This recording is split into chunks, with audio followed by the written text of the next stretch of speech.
Let's watch this video here by the BJ investigator person. My name is Mark Leda, and I produce the videos that you see on my channel, Soft White Underbelly. Mark gets into people's stories, those living on the fringes, drug addicts, prostitutes, gang members. You've shot thousands of videos. You're super prolific. 4,000 so far. 4,000, okay. I spent most of my career helping wealthy corporations become even wealthier. I wanted to do something that mattered more in the world. Amanda, where are you from? Where do you grow up? Do you see that you're kind of getting worse and worse every time we speak? You're going to do whatever it takes to get your money for crack. So if your dad and I give you a little bit... Oh, so there's multiple videos. Okay, well, I probably won't watch all of them, but all right, we'll see what the narrative is that's getting fun here. All right, so Lima Yabramovich. You have a company called Aura. Amanda is the most difficult case. We're going to be documenting exactly how we're getting Amanda into treatment. The way that you get somebody that doesn't want to get help into treatment is through something called an LPS conservatorship. It feels like a betrayal to that person, but at the same time, Amanda's in a safe place now. So far, despite all the music, it seems like this girl has been through multiple interviews. We watched the first one, and she's horribly drug addicted to the point of self-destruction. And like, unfortunately, yeah, a conservatorship might actually be the only way. I know she passes away, but I'm trying to view this as like a normal lens. Because I feel like, especially after I watched the Patrick CC video about Bam Margera, you guys a lot of people you're really dumb. And I'm sorry, but like when it comes, like, I don't know if it's maybe people have never met a drug addict before. I've met multiple drug addicts. It's hard. It's hard. A lot of times they're not bad people, but they will say whatever they can to get back on drugs. They're incredibly lost. They're so addicted. It's such a horrible addiction that like it takes precedent over everything else. These are people with kids that will prioritize drugs over their own children. It's a hard struggle. And people were like, oh my God, Bam Margera's friends and family are using him for this. And it's like, well, you're insane. You're the reason why Bam is having a problem, because like you're putting these incredibly dangerous conspiracy theories out there. And it's fucking nuts. And you know, like I'm very apprehensive because I think Bam was in a part of a conservatorship.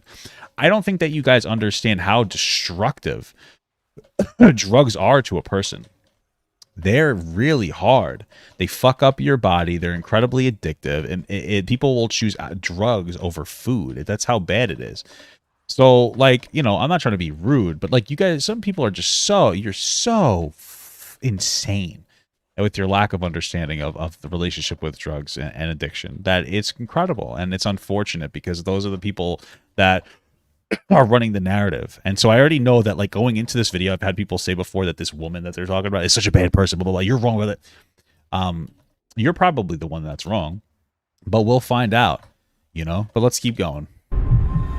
She had passed away. That's sad. It's been a really, really big shock for us.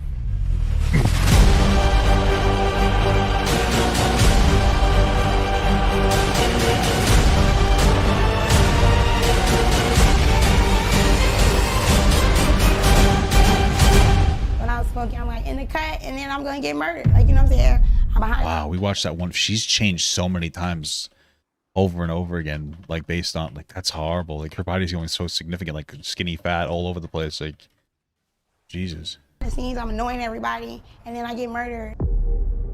And I don't want no girl close to my age doing my thoughts and video gaming me, so nah, I'm not feeling it.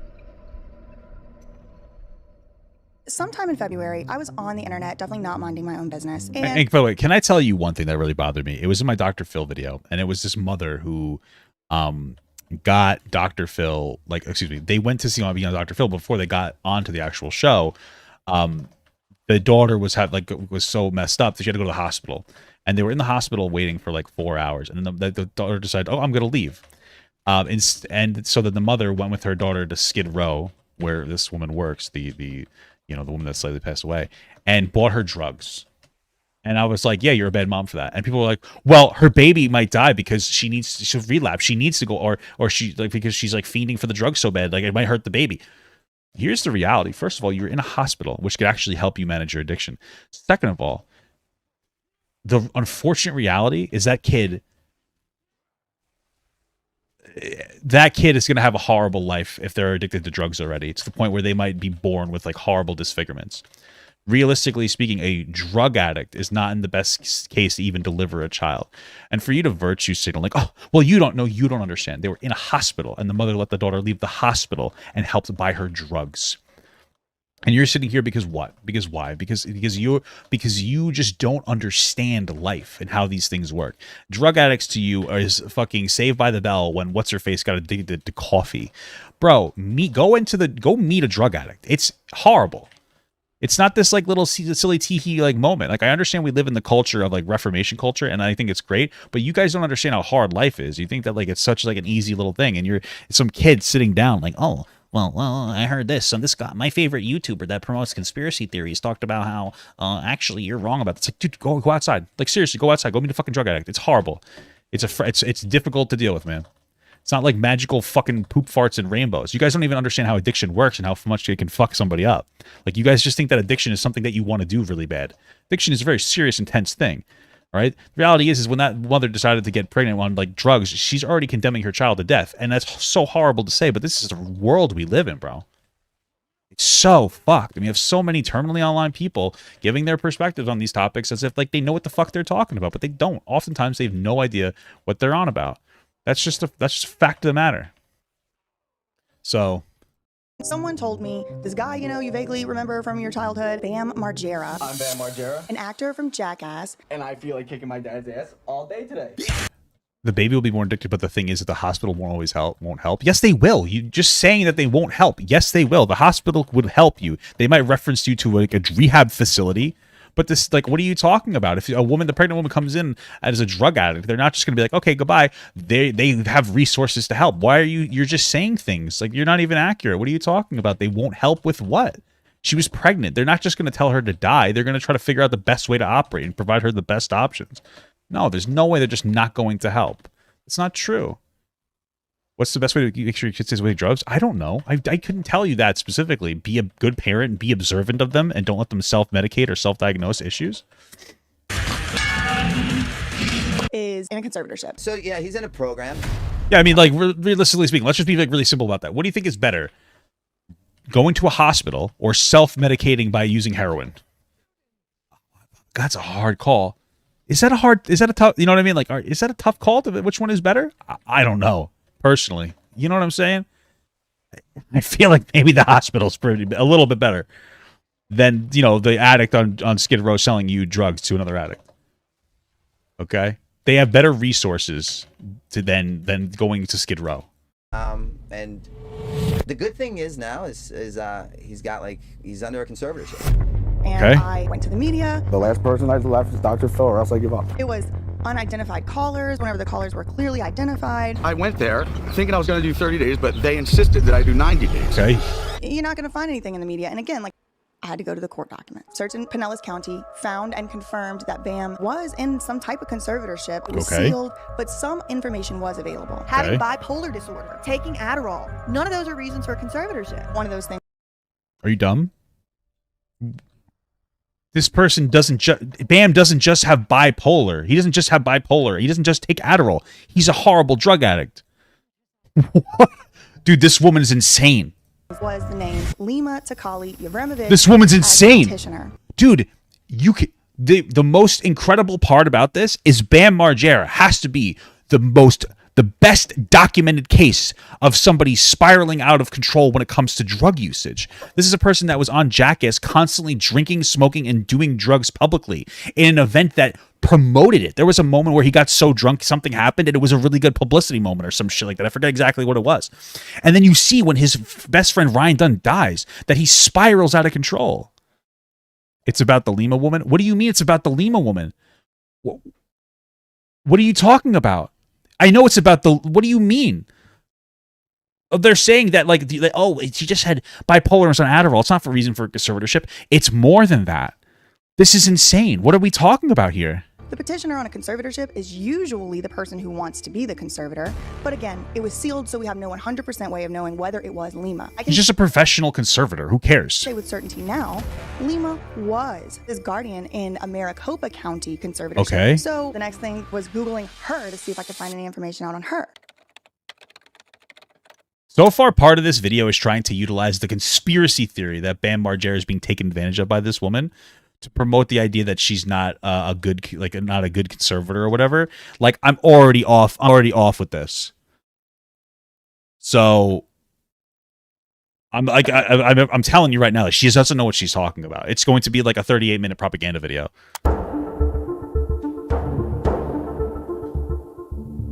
Okay. One of the very first results that came up for Lima was her appearance on a YouTube channel called Soft White Underbelly. Now, this YouTube channel is run by a photographer called Mark Leta. Basically, what I was able to figure out is he interviews people mainly in the Skid Row area. A lot of the people who he interviews are without homes. They often struggle with substance use issues, dependence, etc. You know, people say, "Oh, what you're doing is exploitive," all the time. I mean, I don't know if it's exploitive. I mean, he's showing people that these people exist, rather than people just not seeing that they exist. You know what I mean? Like, there's people who are just, I don't want to see that. They're disgusting. Like, you know what I mean? I think he also helps GoFundMes with them, so I don't think it's really exploitative. Exploitative? Was that what you're saying? But okay.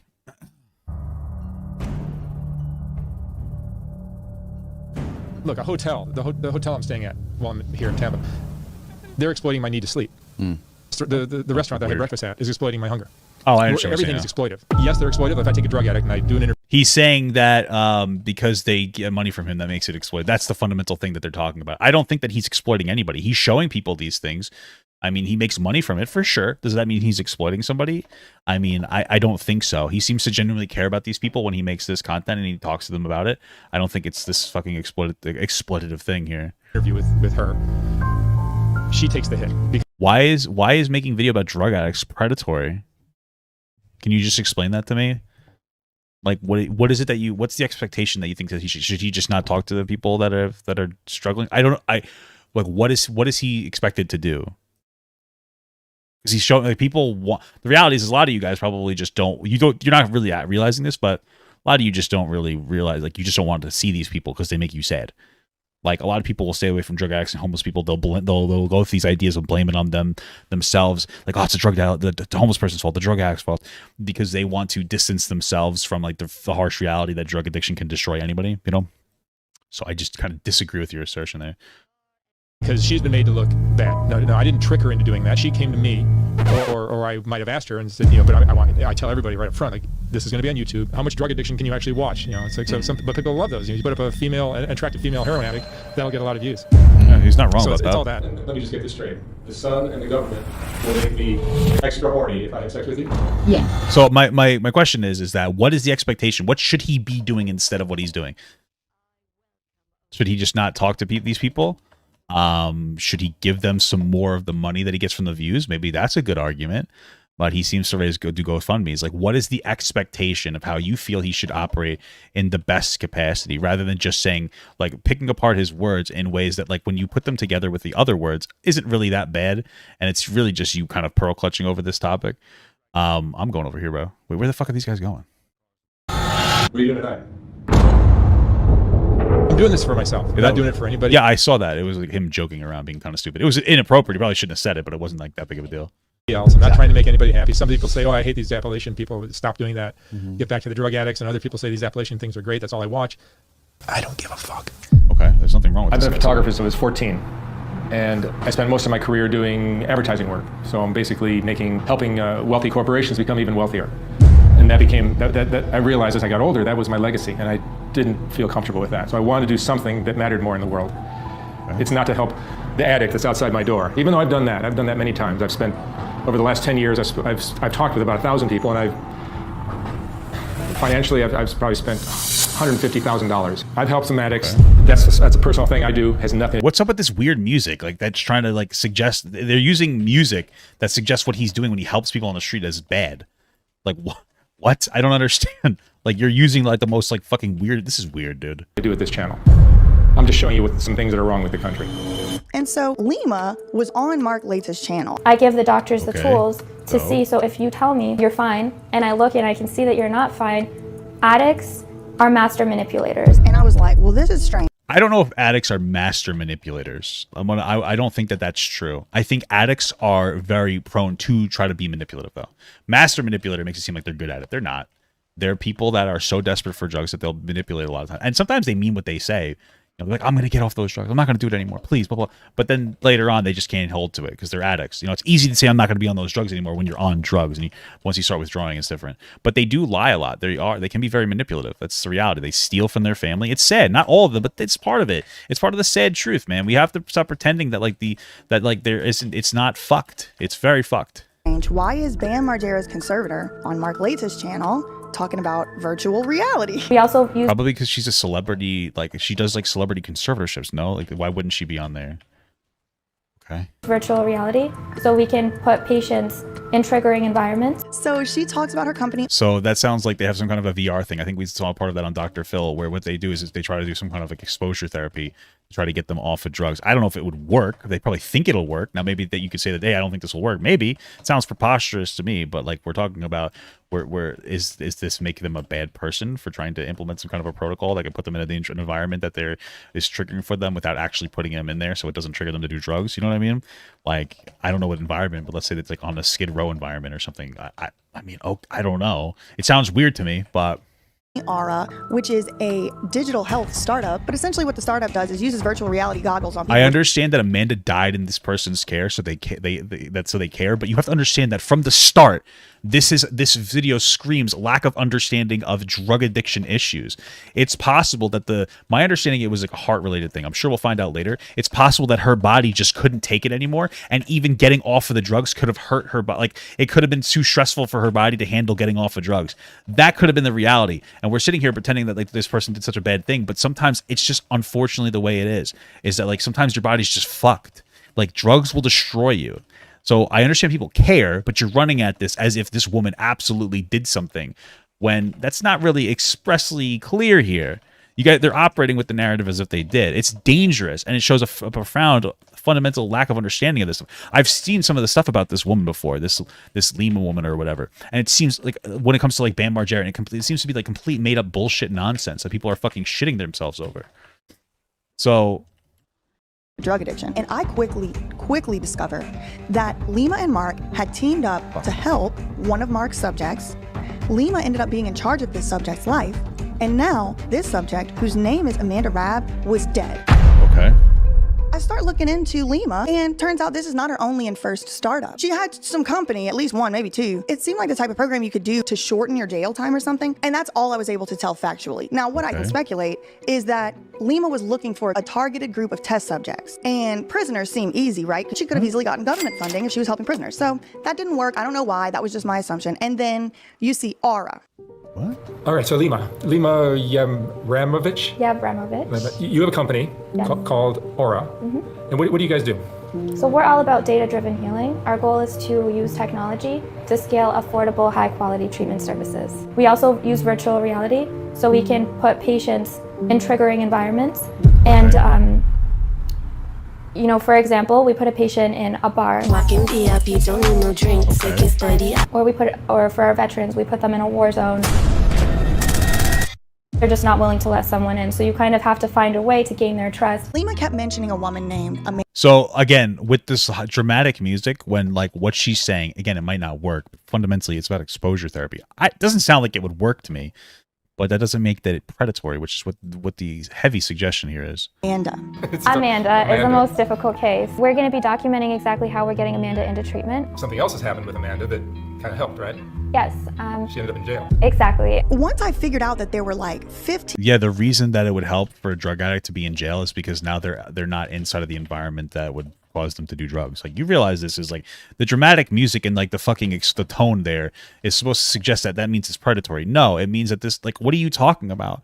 That's a normal. I don't. They're in jail now. It makes it easier for you to get to them and help them out rather than finding them on the fucking streets where they're in a triggering environment where they don't have as much motivation to change.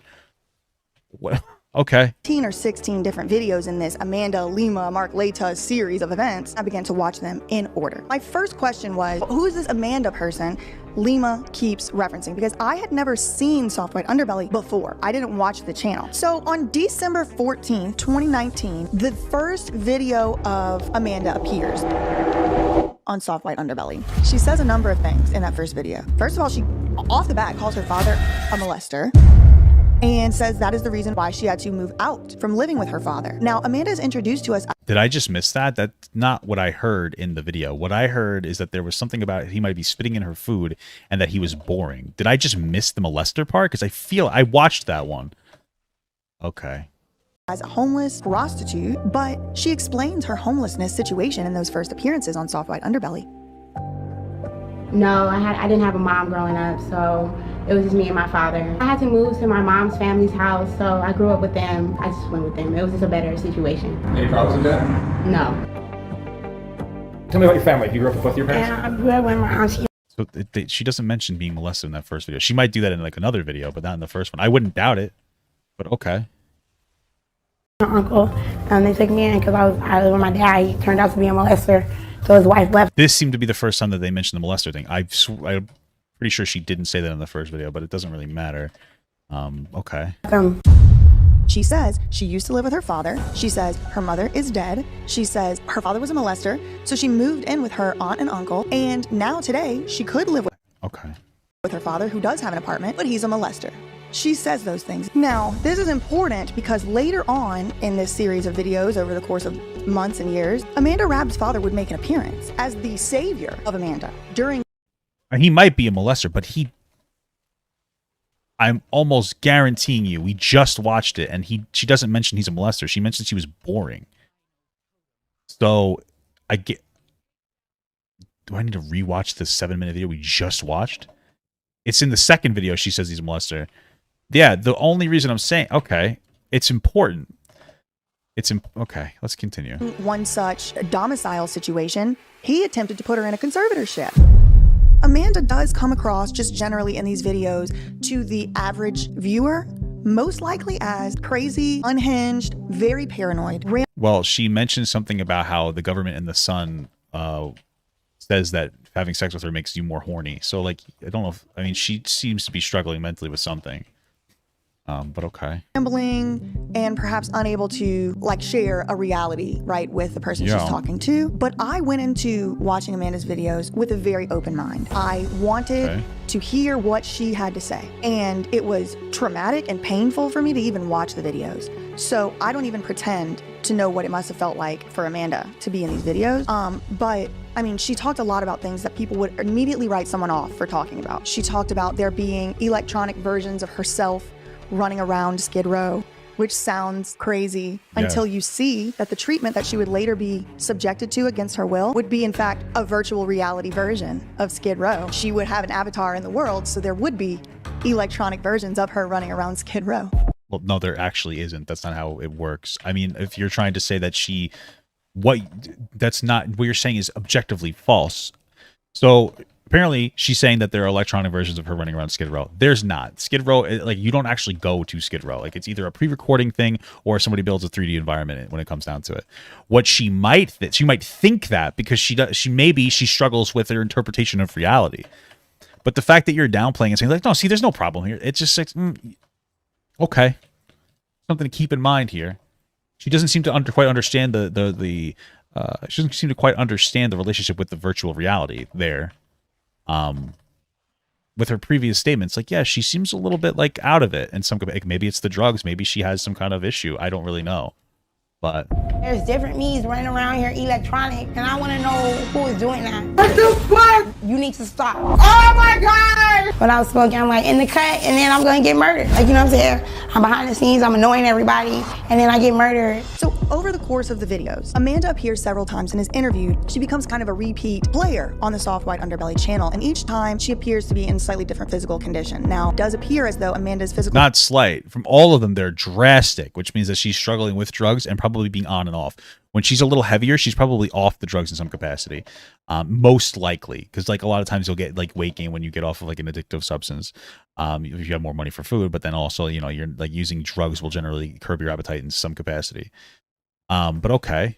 Condition does get worse. She loses teeth, she seems to lose weight. Mark Laita begins to drop clues in his videos about his intervention in Amanda's life. I feel uncomfortable. The guy videotaping me right now is making me feel like he regrets helping me right now. So I don't regret helping you. Yeah. I would love to help you. You're lucky to have the dad you do. Yeah. Your family and I and a few other people that have known you in the past are trying to help you. No, they're not. Yes, we are. Oh, okay. Yes, we are. There's different me's running around here electronic, and I want to know who is doing that. You need to stop. He says things like he brings Amanda clothes, or he'll try to come and talk to Amanda, and Amanda admits in these videos to running away from Mark. Mark also says something along the lines of, you know, Amanda, Dad and I give you money because we know that you will do whatever you need to do and whatever it takes to get money for crack, and we don't want you to have to expose yourself to all that. So well, that's an unfortunate reality. I can respect it, even if I don't agree with what they're doing. But like, if that's what they're doing, okay. First of all, why aren't you showing them say it? But second of all, yeah, it's not ideal. It's not good. They shouldn't be doing that. It's similar to the mother and the thing. But if Amanda's not even willing to go get help herself, what their logic here is like, okay, I'll give her the money for it so she doesn't go and like get potentially murdered by somebody, or even raped by somebody who's like pimping them out, right? We didn't, when the Dr. Phil example, we didn't see an example of a woman who didn't have money for drugs. We have an example of a woman who's in the hospital and the mother let them leave the hospital. You know what I mean? It's not ideal. It's not great. But like, you know, it's one of those things where, yeah, of course, part of it is you have to kind of be in that mindset. Like, I don't know. Like, yeah, okay, I get what they're doing. Not ideal. Wouldn't say you should do it. Understand that it's well-intentioned, though. in my opinion, that is Mark Laita admittedly financially enabling a woman who he knows to be suffering with a crack addiction. It is, absolutely. That's a fine perspective to have, but it's not. But it's not in a malicious way. You saying I think that that's wrong is perfectly reasonable. But again, with the tone of the music and her accusatory tone, she's trying to say that like he's being predatory about it.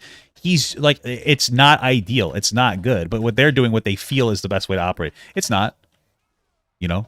And that's why that builds it up to like, oh, she was in jail, so it made it easier to help her. Because, yeah, she's in a situation where she can't go out and get crack. That's what makes it easier when she's in jail, because she literally can't go and do these things. Do you understand? Right?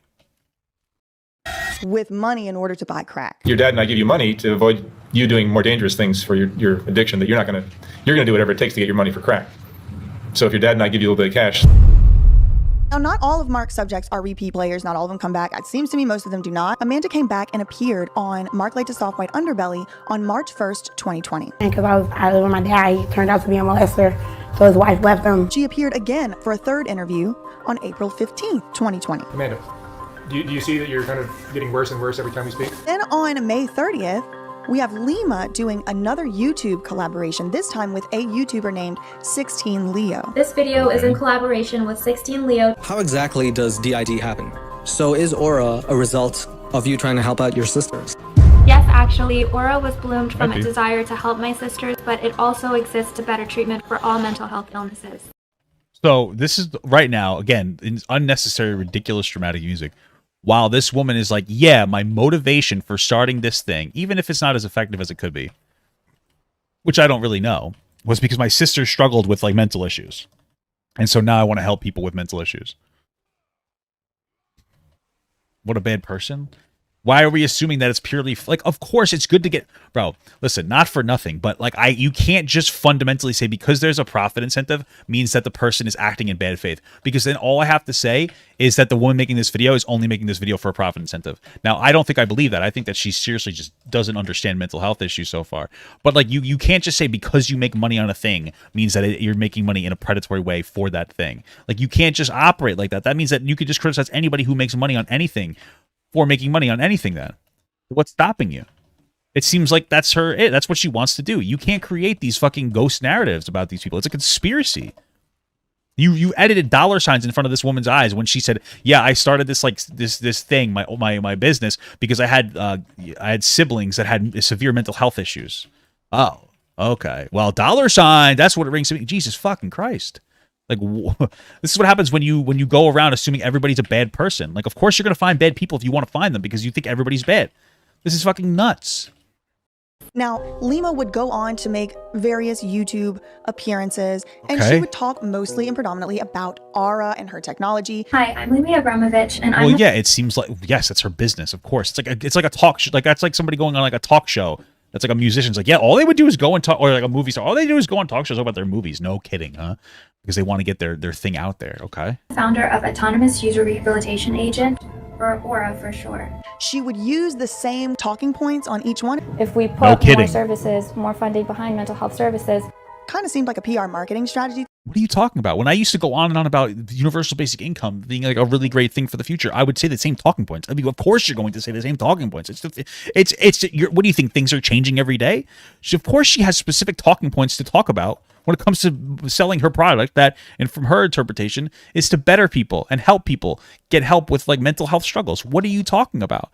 It comes off as a PR marketing strategy. Yeah, part of it is advocation to get it out there. That doesn't make it a PR like a dis. You're trying. It is a PR marketing strategy, but she's trying to put a negative.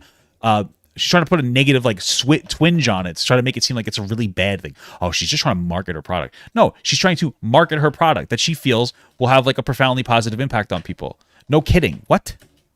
To me, so she would say things like, you know, insurance doesn't cover enough days in rehab. They go to treatment for 30 days because that's what insurance will cover. It costs about $45,000 per month for somebody to get treatment in a residential facility. It's very expensive, but the relapse rate is 90%. Insurance companies are saying, we're not going to fund 45 when you have such a high relapse rate. If she wasn't cash paying, she's 100% correct. What are you talking about?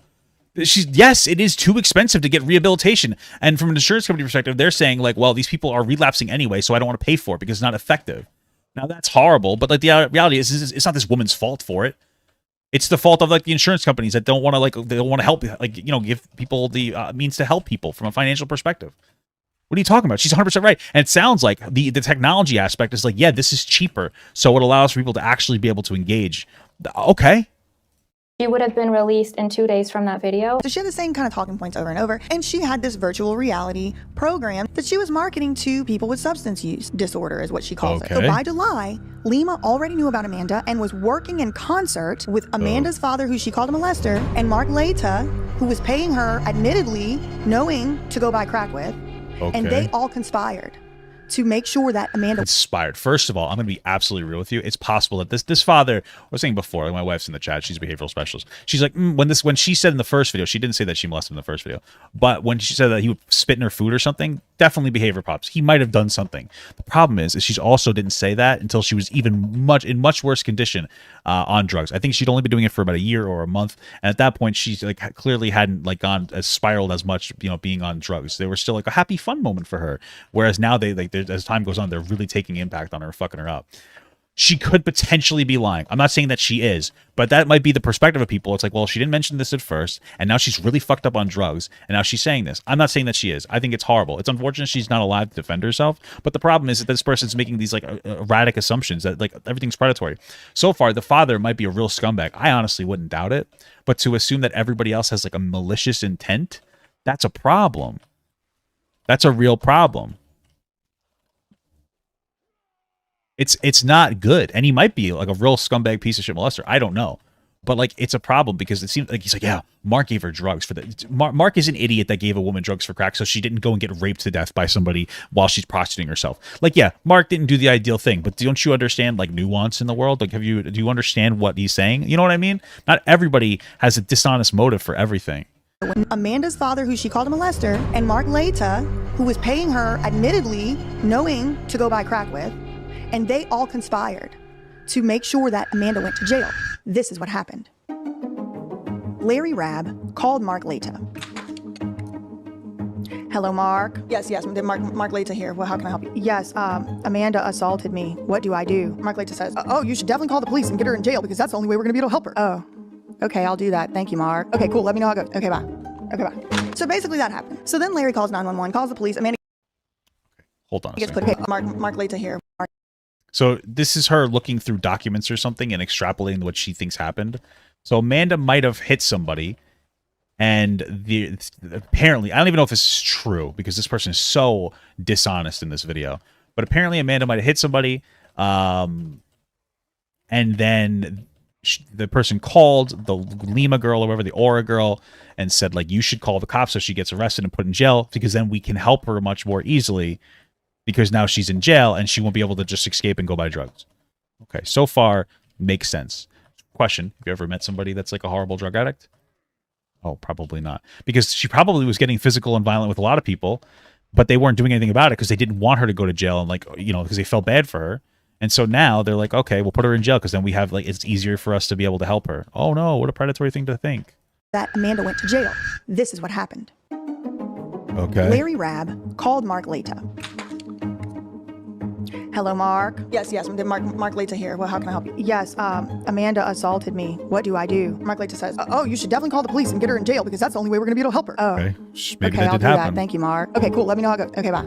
Okay, bye. Okay, so the dad called Mark and he's like, yeah, get her in jail so that we can help her. Okay, so here's the thing. Here's the crazy thing. If she actually got put in jail, it probably means that she did the thing. So this is the problem. If she got put in jail, she probably did do the bad thing. And that's why they put her in jail. Right? Does this make sense to you guys? And so that's why they were able to get her in there. You can't just put somebody in jail on, like, a false conviction. You realize that? Like, it's not that easy. It's not like this magical, like, yeah, the jail system could be better off, but it's not so bad that you just get, oh, I got everybody away on a false conviction. Tee-hee-hee, funny stuff. No, it's not as simple as that. So if she went to jail, she probably did the thing. So basically that happened. So then Larry calls 911, calls the police. Amanda gets put in jail. Now listen, do not take this as me excusing criminal activity. I do not. We have a criminal justice system for a reason, and it is based on innocence until proven guilty and fundamental principles like due process of law, being able to hire your own lawyer, not having or being coerced to testify against yourself. So for the criminal justice system, we have a system. It could be better, it could be refined and reformed, but I do believe in it. And I do think that when you commit crimes, and especially when those crimes are harming other people physically, you should have to deal in some capacity with the criminal justice system. So this assault happened in context of a lot of other moving parts, all right? And I would prefer if you just please keep an open mind, stay with me till the end of the story, because I think you might think something different at the end of it. No, so far I think that you are cloud farming this situation with no understanding of what's happening. That's what I honestly think. I think that it's really scummy. A desperate search. So we have Lima. You're promoting a conspiracy theory on such a horrible, tragic situation, and I think it's so incredibly fucking dangerous. Ramping up her social media activity, right? She's doing dissociative, huge YouTubers. This is just what happens when people are so fucking terminal online. Consider myself being part of a DID system. My name is Sally. My name is Nina. My name is Jade. My name is Mara. They're probably a very annoying person, but okay. Hello everybody, this is Chloe. Welcome back to another video by Dissociated, and today I have Lima. Does she actually have DID, or is she like another person faking it on TikTok? Like, here with me. Lima got Dissociated, who has 1 million subscribers, on Lima's channel as her first. I mean, I just don't know. I'm just gonna keep my. I won't weigh too much on that person with DID. I just don't know. Let's just call that my ignorance. All right. YouTube video ever. Oh my god. Hi everyone. So I work in mixed reality and mental health. Today you're here to talk about it with me. Exactly. Yeah, Lima's doing some really, really exciting things that I think is really going to change the future of mental health and how we treat it, especially in inpatient therapy and speaking with doctors. You've got a lot of people on board, and I really think that what you're doing can make a big difference. Hi everyone, welcome to my first video with Chloe from Dissociated. 16 Leo, huge YouTuber. All right, Lima, let me ask you a few questions. Yeah. Can you explain dissociative identity disorder? Dissociative identity disorder, or DID, was previously called multiple. That person's actually legit. Okay, sorry. That's why I took a step back. I didn't want to get too skeptical. Bro, with this video here makes me skeptical. That's why I'm like, But, you know, I'm going to check myself a little bit. Be like, okay, she's probably legit. I think I've seen her before. Sometimes, you know, bro, it's frustrating when you see performative measures like this woman who made this original video, and then, like, now you're compounding everything in there. So let me try to take a step back.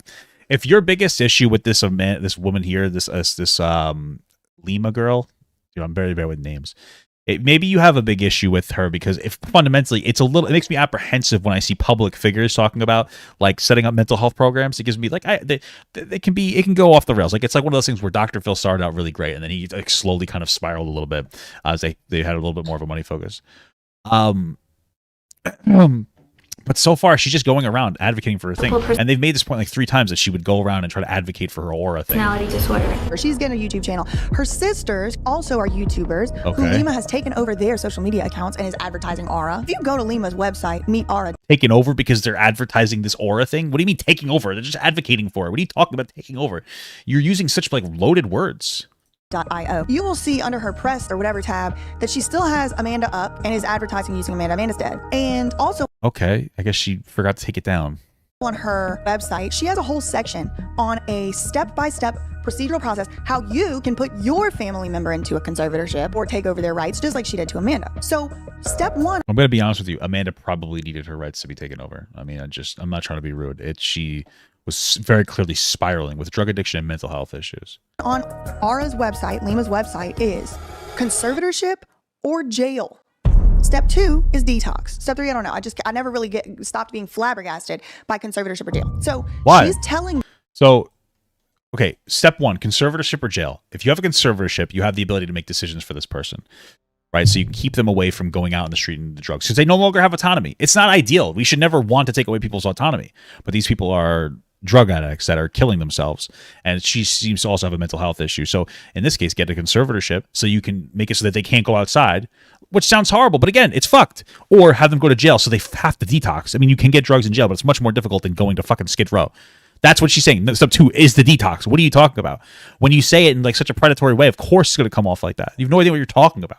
Holy fuck. In the open, out in the open, that her tactics involve putting someone into a conservatorship or jail, okay? So if you watched the Bam Margera video, you might have said something like, well, how do you know Bam wasn't trying to escape court-ordered treatment? Well, how do you know he didn't choose court-ordered treatment over jail? He might have, because Lima's MO is to force somebody to choose between a conservatorship under her or jail under jail. And I guess so apparently this woman, this girl that does Aura, she is so impactful that she has lawyers and she has lawyers and judges and the police in her pocket to set up false scenarios to put somebody in jail. Or maybe these people do something to go to jail. You do realize that this is something that happens a lot. There are people who are drug addicts and their family doesn't want to call the police on them when they steal from them, when they hit them, when they spit on them, when they violate a particular restraining order, because they're still part of their family, right? Like, have you met drug addicts for real? Because I have. And so a lot of times people who are on drugs, they'll do something to put them in jail, but their family won't. I've seen moments where like somebody breaks into their parents' house to take stuff from them. They don't call the cops because like it's their fucking kid and they don't know what to do. Their kid's living on the street, drinking, smoking, doing all these horrible things, and like they don't know what to do. It can be a very jarring experience sometimes. I understand that. And they don't call people for jail. So the idea is like, hey, actually put them in jail next time. Stop pulling your punches. When your kid steals from you or hits you, call the police and put them in jail, because then they have to detox and we can move on from that moment. That's what they're talking about. You just don't get it. I guess most people don't know what conservatorship is. Lima was telling everyone these homes, these rehab facilities are so nice. She would go there for a vacation. It's like a luxury facility. You get to play games. Anybody would choose that over jail if that's the 2 options they were given. But that is not the reality, and that is not what happened. So Lima, Mark, and Larry get Amanda put in. So are you going to say that like those rehab facilities aren't really nice or something? What? Jail in Los Angeles. While she's in jail, Lima visits her and they talk about the conservatorship, getting out, whatever. August 1st, so that means after Amanda was put in jail, Lima shows up on Soft White Underbelly for the first time to talk about Aura. Lima Yabramovich? Yabramovich. You have a company called Aura. And what do you guys do? So we're all about data-driven healing. She talks about starting a scholarship I don't think I lost weight. I think I just got I cut my hair. What's going on, Paige? How you doing? program. Yes, so I'm actually... Oh yeah, no, the beard makes me look thinner. But I don't think I've actually lost any weight. Starting the scholarship program, I just registered a nonprofit called the Yabramovich Institute of Behavior and Brain Sciences. And so the reason for that is initially because I work in mental health. I know the industry inside and out when it comes to insurance and facilities. She's the worst guardian ever. Yeah. I'm sorry. Yeah, yeah. Isn't it so sad that a drug addict's telling you that they have the worst conservator ever? It makes sense. You need somebody to deal with like the insurance logistics because they're intense. I mean, of course you need somebody to help you with those. All of the politics behind it. She introduces herself, introduces Aura, says what she's about, and then she says to Mark, I'm hoping your viewers will help me to pick someone out to win an Aura scholarship. They're able to attend an Aura facility, so treatment centers that use our technology receive 3 months of residential care, and then after the 3 months of residential care, they're put into an outpatient program. They go home, so they have a little bit more freedom, but the home is a sober living, and there's a lot of sketchy sober livings out there, but the ones that we work with also have the Aura technology. It costs about $250,000 conservatively. And then additionally, we'll do a What's wrong with anything that she said? Some of those like home facilities can be a little sketchy. It's like a halfway house to an extent. Like, and she's saying that we're trying our best to vet the good ones versus the bad ones. So not really that big of a deal. You want to do a GoFundMe campaign for this scholarship, right? That would be incredible. And then we'll yeah. choose somebody to be decided later that you think would be a good candidate for this? Absolutely. This is after Amanda was in jail. She might have been in jail during the filming of this. That'll be somebody that I've interviewed on my channel. Yeah. Exactly. And we can do updates with that person. I wish you the best of luck with it. Yeah. And so... sounds incredible. Well, I'd love to work with you to fill in the first scholarship person from one of the people that you've interviewed. That would be awesome. We could do an update for your guests. Yeah, of course. Yeah, absolutely. All right. They didn't think anybody was going to put the timeline together because I'll check it out later. Okay. Sorry. Later tell us, and I'll admit in the open, I have this clip, that they worked together using Lima's expertise. Lima already had the papers. Lima already had the stuff ready. They all worked together. And I thank you, Mark. What's wrong with that? I'm not understanding. So, like, your biggest issue is that they got this girl, Lima, or excuse me, this woman, help? I don't understand. Okay. Amanda? For introducing me to Lima and Ivan. What a blessing. Yeah, and then along comes Lima. On August 1st, Lima comes on Soft White Underbelly for the first time, saying she's going to start a scholarship program, saying that the viewers are going to help her pick who's going to be the one getting the scholarship and all of that. You want to do a GoFundMe campaign for this scholarship. We'll choose somebody to be decided later that you think would be a good candidate for this? Absolutely. But certainly already knows who she's going to be picking. Yeah. Who cares? Well, first of all, maybe these people voted for Amanda because she's been on multiple times and she's going through it. Second of all, like, if your biggest issue is that it was a setup to help Amanda, oh no, what a terrible bunch of people. Wow, okay. And so... sounds incredible. Well, I'd love to work with you to fill in the first scholarship person from one of the people that you've interviewed. That would be awesome. Then August 30th, the end of the month, she's talking about treatment plans. And we talked long and hard about who it could be, and there's lots of people that are good candidates. And I also asked for comments from your viewers of who they wanted, right? Because the funding is coming from the viewers. We want to listen to them. And we had an overwhelming response. We can save Amanda's life. She does not want to go to treatment. She doesn't want help. The same day, while all that's going on, Mark Laita has the audacity to upload a whole nother interview with Amanda. I guess he figured, like, I should just do another interview with Amanda. I don't know. Why is it the audacity? If this is a woman that they want to help, but she doesn't want to get the help that she needs, then him of interviewing her might be an opportunity or a chance for him to try to help her. It might be this, like, perspective. Might be like, oh, let me try to help this person. You're so cute. I wish you could get clean and stay clean. I just wanted to show off my new hairstyle. Take off that silly wig. And take it off. There's a lot of people that have amazing bodies. It's called the crack diet. You guys pulled a fast one on me. I mean, like, yeah, he makes some weird comments about her, but, like, considering how disingenuous this whole video's been, I don't know if this is just his idea of being, like, really weird with his jokes and you just take him out of context. Because you kind of did that before earlier, where he made this, like, oh, you know, kind of like, how much?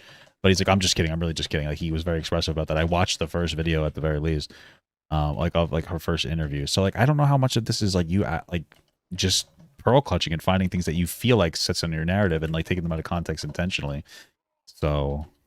and I don't want no girl close to my age doing my thoughts and video gaming me, so. She says, among other very disturbing things, I don't want no girl close to my age doing my thoughts and video gaming me, so nah.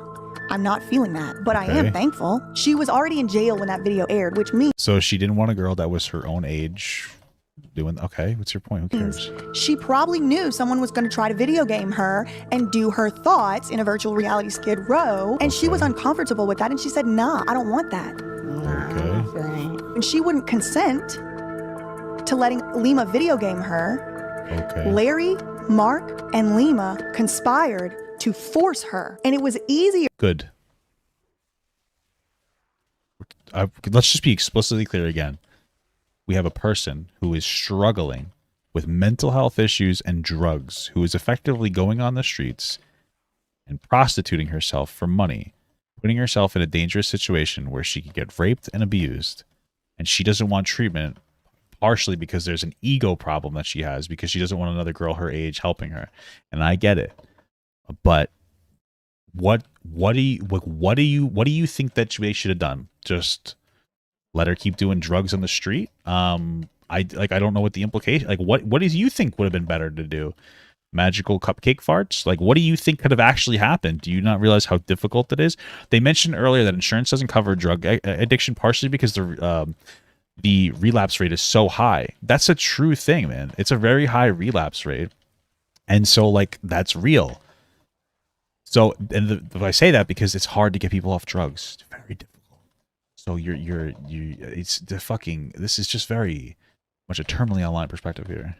Here to choose Amanda as the victim of this coerced treatment because they already had Larry Rabb. Okay. What do we know about Larry Rabb? We know that Amanda called him a molester. She never had to engage with strange people as a child. From daycare to school, you know what I mean? So now it's just totally different. I live with my dad. He turned out to be a molester, so his wife left him. Whatever Amanda said about. Did she say, this is a very genuine question, because listen, he may just be, listen, again, she might just be somebody that's struggling with drugs and saying things that she doesn't really understand, or that's possible, or he might have actually done it. I don't really know. It's hard to trust drug addicts. It's just the reality. I'm not trying to be rude, but it is just like the truth. Oh, we're really just fucking around here. Holy fuck. It's just kind of the reality. But did she say that he molested her, or that he was a molester in general? It's a genuine question, because those things can be different depending. I mean, we're talking about very like high stakes shit. So About her father in that first video, it's a bunch of nonsense. No, I'll take a look at your thing in a little bit. Sorry. So I'm just a little suspicious of what's really going on here. On September 11th, Amanda's still in jail, and Lima and Larry appear again on Soft White Underbelly. So if it's September 11th, 67 days ago would be probably sometime at the end of July. Lima comes on Soft White Underbelly for the first time August 1st. And this is why we do timelines. So Larry, in the September 11th Soft White Underbelly video, says he's been trying to put Amanda Rabb into a conservatorship. We got a call from Mark about Lima. So last week was very interesting. That was the first week that you've been involved in Amanda's life. Yes, absolutely. And Larry, tell me what happened last week. Last week, early morning, you know, you got to be at court 8:30. 8:30. And Amanda's in jail. She's in jail for an assault. We have to petition to try to get conservatorship. He sings Lima's praises. Thank you, Lima. You are a blessing from God. And Miss Lima shows up and petitions. Her appearance and her presence made the difference. She was able to just walk in the court and command that attention, that respect. She had the papers ready to go. Amanda does get put into court-ordered treatment. They were unsuccessful putting her into an LPS conservatorship, thank God, but they just circumvented the system, and the judge released Amanda into Lima's care. And Lima tells us on Soft White Underbelly that she took full responsibility for Amanda's care. Transported, I think they probably detoxed her in LA. So October, the next month, she enters into a treatment facility called Desert Hope Treatment Center. It's in Las Vegas, Nevada. Like Las Vegas, where it has every substance management, but it was an aura treatment facility. And Lima tells us that Amanda's plan is going to include virtual reality exposure therapy. Okay, so I'm Brennan Spiegel, Director of Health Services Research for Cedars-Sinai. I could not disambiguate this virtual reality from real reality. Everything's down to the high level of details. You can even see the track marks on the person's arm right here. And I realized at that moment, you can very clearly tell that is not people. Like I could see it. It's well textured, but like they're selling a product when they say that you can't really differentiate the two of these things. Like you can. It's just very realistic. I don't. I couldn't. You can even see the track marks on the person's arm right here. Like, yeah, this looks like maybe PS3 era graphics here. Like not bad, but you know you can differentiate it. And I realized at that moment that this was a technology that can overwhelm the mind and it could be used for evil. The virtual reality that Dr. So what you're saying is because somebody could do something dangerous with it means that they must be doing something dangerous with it. Again, conspiratorial. Seems like they're just trying to do their best to help these people, and you're making it as negative as possible. What's your solution? I just wonder. Phil, and Jay McGraw have created to help people when they get out of treatment is incredible. I do think you can turn this around. And I have some thoughts about this. I asked some people to come here today. You all know what virtual reality is, right? When you put on goggles and wherever you look, you feel like you are right there in the moment. I've created a virtual reality tool to help that transition go smoothly and prepare for triggers, because I know people can be stars in rehab. It's transitioning out, and I'm trying to create a virtual reality tool to help people do that. It's just a new 100% true. It can be very difficult when you're in rehab. You're in a very controlled area. It's easier to get free drugs. Once you get out of rehab, it gets difficult, especially with like the religious aspects ones, right? When you have the very religious ones, it's like when you're in a very religious environment, it's easier to not be on drugs because everybody's very religious. They can help you, like, you know, maintain your thing. They can run through stuff they don't need to in the game. When you're and even outside of the religious ones. So like, yeah, the VR one, I think is just supposed to prepare people while they're in rehab to deal with like potential triggers when they're outside of rehab, like being around your friends, which are probably drug addicts, or being around your family, which may not be religious, or figuring out the different things that might help you in this capacity. And I only say not religious because in the context of, like if you get religious rehab, so. new way of tweaking the mind to become sort of super better in essence. Because not for nothing, being like, oh my God, virtual reality can turn into, you can use that for bad. Yeah, you can use regular therapy for bad too. Therapists have the very unique ability to get inside of somebody's head. They usually, how it works as a therapist is they'll figure out what's wrong with the person very quickly, and then they try to make that person realize what's wrong. If they misdiagnose, they make the person realize the wrong thing is wrong, and they can implant memories into their head. They have a lot of control over people, especially people who trust them. So like by this logic, should we just get rid of therapy? Like, as I'm proposing a conspiracy theory narrative now that all therapists are just disingenuous and trying to implant memories in people's heads. You see how far we can go with like these insane conspiracy theories? It's nuts. Virtual reality exposure therapy, Lima says it is unethical and illegal to put the drug of choice in front of someone who you are treating in a residential treatment facility. That makes For sense. example, if you're in a treatment facility and I put your drug of choice in front of you, that would be extremely unethical. It's not allowed, right? Yeah. She said it is illegal. You can use pictures. I'm pretty sure she says unethical. In a treatment facility and hold on, I have to. Lima says it is unethical and illegal to put the drug of choice in front of someone who you are treating in a residential treatment facility. For example, if you're in a treatment facility and I put your drug of choice in front of you, that would be extremely unethical. It's not allowed, right? She said it is illegal. She didn't say it was illegal. I mean, maybe it is, but she said it was not allowed. It's unethical. So I just feel like you're not really extrapolating information correctly out of this video, but okay. Legal. You can use pictures, she said. But it's illegal and unethical. And laughs. That would be unethical. Laughs. Like how funny it is that it's unethical. It would be extremely unethical. It's not allowed, right? There's no drugs on the premises. Right, okay, so that would be the illegal part. Yeah, no, she's laughing because it's a preposterous thing that you would want to do. Like, have you ever been in a normal situation? Maybe like she might just awkwardly laugh, like, that's illegal. That would be ridiculous. While you're like, oh yeah, imagine that we did that. That would be preposterous if we allowed that. What's your relationship with the world like? I mean, that doesn't ring at all as any red flag. Like, you're so weird. Holy fuck. It's just bizarre. Like, like, oh, almost like she wants to give people drugs. No, not at all. That's what like she's trying to imply here. I'm telling you, but, yeah. So her idea is like the exposure therapy where it's not really drugs. Oh wow, we exposed her. If I can put that drug of choice in front of you, just the visual of it, it's not the same as me showing you a photo, but being able to put you in a room through our virtual reality technology, being able to put you in a room where you, you essentially are by yourself, right? So now I'm able to test you because it's the power of VR. She said she's worked with a man who said his rock bottom is him alone on the couch with a bottle of alcohol. And so she created an environment that looked like a living room and a bottle of alcohol, and this man put it on. So I'm not saying that's illegal. I believe it's unethical because I think showing someone a picture of a drug of choice is like a degree of extrapolation, right? It's less. So what's your medical training? What's your mental health understanding? You feeling something doesn't make it valid. Now listen, I'm gonna go on a limb and say she's just a fucking internet person that doesn't know dick about shit. She's a conspiracy theorist on YouTube that sensationalizes stories for using clicks. That's what I'm going to assume this person is. Now I don't have any like official medical training either, of course, but I do talk to my wife, who is a behavioral specialist for adults with intellectual developmental disabilities, about topics like this. Now I can't say whether it is or isn't a good thing to do this. Now maybe it sounds uncomfortable. But we're talking about, I'm going to assume that they've probably talked to some mental health professionals and said, like, this might be the best way to operate. That's it. Okay. Like I said, maybe it won't work, but do you think that they're doing it predatorily? Probably not.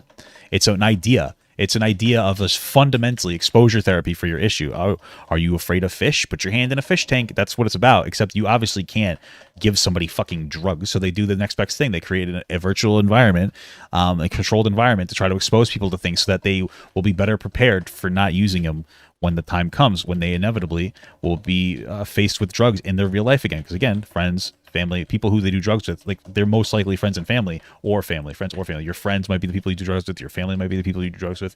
Your spouse, and you need to be able to overcome those obstacles when they're faced in the real world. That's what this is about. So, yeah, that's life. Less concrete than a virtual reality simulation. I think that should absolutely degree of extrapolation, right? It's less concrete than a virtual reality simulation. I think that should absolutely be federally regulated. That you hold on. Ethical, because I think showing someone a picture of a drug of choice is like a degree of extrapolation, right? It's less concrete than a virtual reality simulation. I think that should absolutely be federally regulated, that you should not be able to just toss an unconsenting person into a triggering exposure environment. But so again, unconsenting person. I guess they wouldn't be because they have a conservatorship, but usually people are there consenting in some capacity. If they can't consent, it's because something deep is going on. But okay, sure. Let's federally regulate this. And you know how they're going to do that? Do you know how the federal regulation is going to work? They're going to let people do these experiments and see if the outcomes are positive or negative afterwards.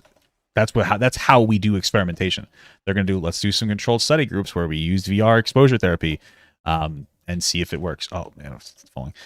That's how they're going to do it. You realize that, right? Like, you do understand that this is how we do these things. Like, they're not just going to not use it anymore. Like, they can't test it they can't test VR in VR. But like, let's just pretend we're using VR on fake people in VR. You know, like, they have to actually test it on people. It's the reality. But okay, sure. That is not what the law says right now. So this is where we are. And Lima admits to using virtual reality to trigger people with PTSD and to trigger cravings. Oh, dumb. You're so dumb. We also use virtual reality it's exposure so we can therapy. put patients in triggering environments. Amanda enters into Desert Hope Treatment Center, an ARA facility in Las Vegas. Bro, you see the way she twists these fucking things? You see the way she's like, she's trying to trigger people with PTSD. No, she's not really trying to trigger them. She's trying to help them overcome by like slow cases of exposure therapy through virtual reality.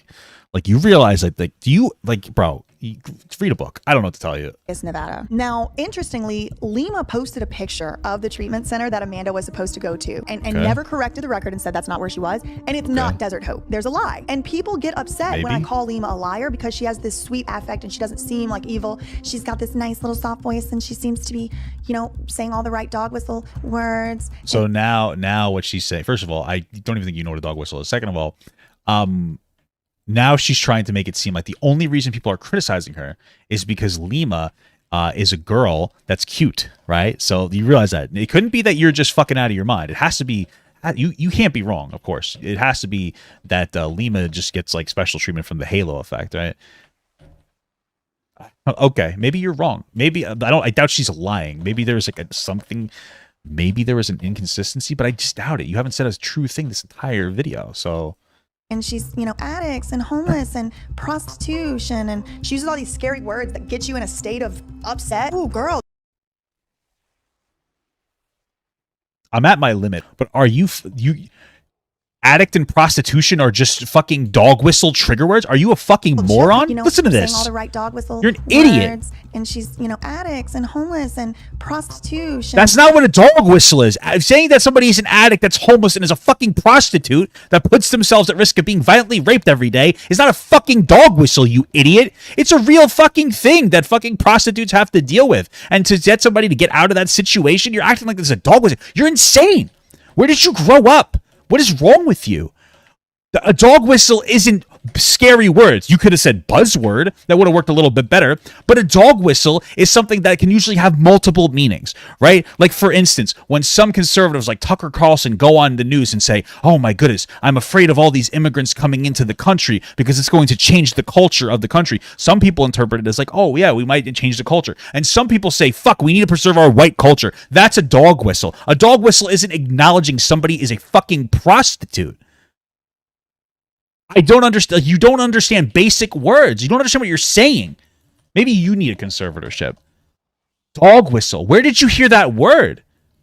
Where did you hear that? Did you hear like your favorite content creator say the word dog whistle and you're just like, ah, fuck, let me throw this into my vocabulary without looking it up or understanding it fundamentally in any real capacity? What are you doing? You're having a profoundly negative impact on like the entire like YouTube social like atmosphere. That's crazy. You're fucking insane. You don't know what you're saying. Also, I apologize for saying that word because I really don't like saying it. I got a little triggered here, guys. I'm so sorry. Okay? Not really proud of myself for it. But holy fuck. Jesus Christ. Oh my God. Bro, this is insane. And people ate this up. A bunch of people ate this up. A bunch of people ate. Oh my goodness. This is the same thing as the woman that thought she was a fucking psychic telling people that like some random woman killed 4 kids in Ohio. It's the same person. It's insane. Holy fuck. How'd you get away with saying these insanely like dangerous things? Oh my God. And then she uses all these scary words that get you in a state of upset. Oh, girl, chill out. And then she offers you a solution. And so you're like, oh my God, make this trauma stop. So she must be telling the truth. I operate in one absolute thing, and that is truth. Lima no, you don't tell the truth. Now we've caught her in 2 lies so far on the timeline. First of all, that the audience was somehow going to help pick Amanda. As I've said before, she was the worst case you could find on Skid Row. Yeah, definitely. And probably the worst case I've ever seen personally. It took a lot of courage for you to decide that she was the one you wanted to try to help. Yeah, but, you know, we have a lot of confidence in what we do. That was not true. Amanda was hand-chosen because they had the cooperation of Larry Rabb. You need a family member. Who Number cares? 2 lie we've now found. I don't even know Lima if you're said telling the Amanda truth. was going to be at a treatment facility that Amanda was not at. She was at Desert Hope Treatment Center. That is where she was. That is where she took her last breath. Okay, so she was at the wrong center. Where did she say she was at the first place instead of Desert Hope? It sounded like the same place that you said twice. Where did you say she was? Desert Hope? Fuck it. What? Wasn't the one that Lima posted on Instagram. Doesn't seem like necessary to have lied. She might have made an oopsie mistake. I mean, like, I don't understand what we're talking about here. It sounds like the exact same place. I'm going to assume that it's not. She's at a facility. It sounds like they both have Hope in their name or something. She got it wrong on accident. Okay, doesn't really seem like a big deal to me here. About that, but here we are. And so if y'all are upset by the word lie, maybe repeat it each day to expose your therapy yourself to it. I don't know. The end of 2021, Amanda spends in Desert Hope Treatment Center from October all the way through May when she died. So, except she did check out one day. We'll get to that. January 7th, coming to an end according to Lima's 30 to 90 days. If you entered into treatment in October, Lima told me that insurance only covers 30 to 90 days in rehab. If Amanda entered rehab around October, January 7th, Mark Leta makes his very first Instagram post ever, and it is a fundraiser for Amanda. Yeah, that makes sense because now insurance isn't going to cover it anymore. So in order to keep her in there, they have to get additional funding. Okay. Interestingly, this is around the time that Albert Monero Jr. enters into the story. The people trust me. They know I'm one of them, just an everyday guy with a passion and a purpose. Albert Monero Jr. is the program director for Aura, but a quick Google search will show you that he is also a very prolific actor. Anthony's a nerdapalooza loser, bro. When chicks see him, they get dry. He has been in Hollywood for at least 10 or 15 years. We're back with my new buddy, Albert, who's looking for me to help him get relationship ready. What do you think a woman is thinking when she walks in to see your dirty drawers sunny side up on the floor? Haven't had any here for a while. The goal is to get some here. Yeah. I want you to keep that in mind. Okay. No undies on the floor. Okay. I don't know what to say. Something's wrong with his mind. Okay. So what? Does he even know what he was turning This is not a tag team event. One of you speaks and the other doesn't, and that's how it works. In my courtroom, you are under oath, which means you do not lie. And you tell the truth. He's appeared in Lima Yevremovich's twin sister's YouTube videos. He's appeared in Instagram stories of Bam Margera's wife, Nikki. Bam Margera's brother-in-law has featured. Well, isn't he part of Aura? Wouldn't that be why he would be appearing with those people? Who cares? He's also an actor, and he's has a whatever. This is he certified? Who cares? Who gives a shit? Albert Monero Jr. on his channel, but he also happens to be the program director of Aura. In January, when Mark Leta was posting on Instagram trying to raise funds for Amanda's treatment, it's also the same month Albert Monero Jr. would have met Amanda. Amanda, you coming into my life had such a humongous effect that I could never have known when I first met you. March 2021, Lima goes on the Meet Aura Instagram account and announces that her twin sisters, who both allegedly have dissociative identity disorder, not sure how they're telling us that. My sisters, who are identical twins, have had some mental health struggles. They were Okay. diagnosed with dissociative identity disorder, which is more commonly known as multiple personality disorder. In Okay. February, Lima announces on her Meet Aura Instagram account that her sisters will start using Aura technology in March 2021. Okay. So March 2021, the sisters are being used as guinea pigs for the Aura virtual reality exposure therapy. They're being used as guinea pigs. Oh my god. Do I even have to do the commentary anymore? They're testing it out. You're acting like guinea pigs. They're not injecting them with drugs. It's a VR headset. Guinea pigs. Holy fuck. You're using such morally loaded words. She credits them with being the reason why she even knows about all this stuff in the first place, because her sisters have been in and out of behavioral health centers and inpatient, outpatient, whatever. So she says that's how she learned how to navigate the whole system of it all. April, the next month, Lima is in Las Vegas, which is where Amanda went to rehab and where Amanda was in rehab still at the time, April 2021. And then Lima posts a video on Aura's Instagram that shows Amanda using the virtual reality exposure therapy. Oh my god! What the fuck? Oh! Oh my god! I made it. There's a bottle of alcohol, it's Skid Row, you're kind of in the headset with her. As if that's not dystopian enough. When you peer up on the virtual reality, you see a billboard of Bam and Nikki Margera on the side of a virtual reality building. And it's Yeah, it's something about Aura on it. Who cares? It's like an advertisement in the game. like, thanks for backing our company, blah, blah, whatever. So Bam and Nikki Margera, you probably know them from Jackass. They were so moved by Amanda's story that they've pledged to help support this publicly and help me fundraise for Amanda and for the scholarship to help raise more money. So in order to say thank you to them, our team has a bunch of virtual cities in our So somebody keeps saying that Amanda had schizophrenia, and that people with schizophrenia aren't supposed to use VR. And then I just reading on like Google going through it, it says according to the preliminary findings of a recent study, VR-based social cognition and interaction training, VR SCIT is a promising method for improving social cognition and functioning in patients with schizophrenia. So like you're just not correct, or maybe you are, but it sounds like we don't really know the answer to this question. It sounds like we don't know if you should or shouldn't use it. Now, unfortunately, the way that we figure this out is by doing tests, by having people using it. But it seems like there might be positives for people that have schizophrenia. So when you guys continuously say this in the chat, unverified, because you read a comment that said it, yeah, right here, like this fucking idiot that says Amanda had schizophrenia. Virtual reality, it's absolutely a bad idea for people suffering with hallucinations and delusions. Okay, so yeah, right here, it says that it actually, there's evidence to suggest that it's actually a positive. So you watched a guy with schizophrenia stream CSGO in VR, hey, based. You know, according to this fucking commenter, Anna62301, the medical professional, Anna, last name 62301, we don't think that anybody should be using schizophrenia. Like, please, you know, Google is exponentially better than commenter so Anna62301. You understand this, right? Like, let's look it up, try to verify it.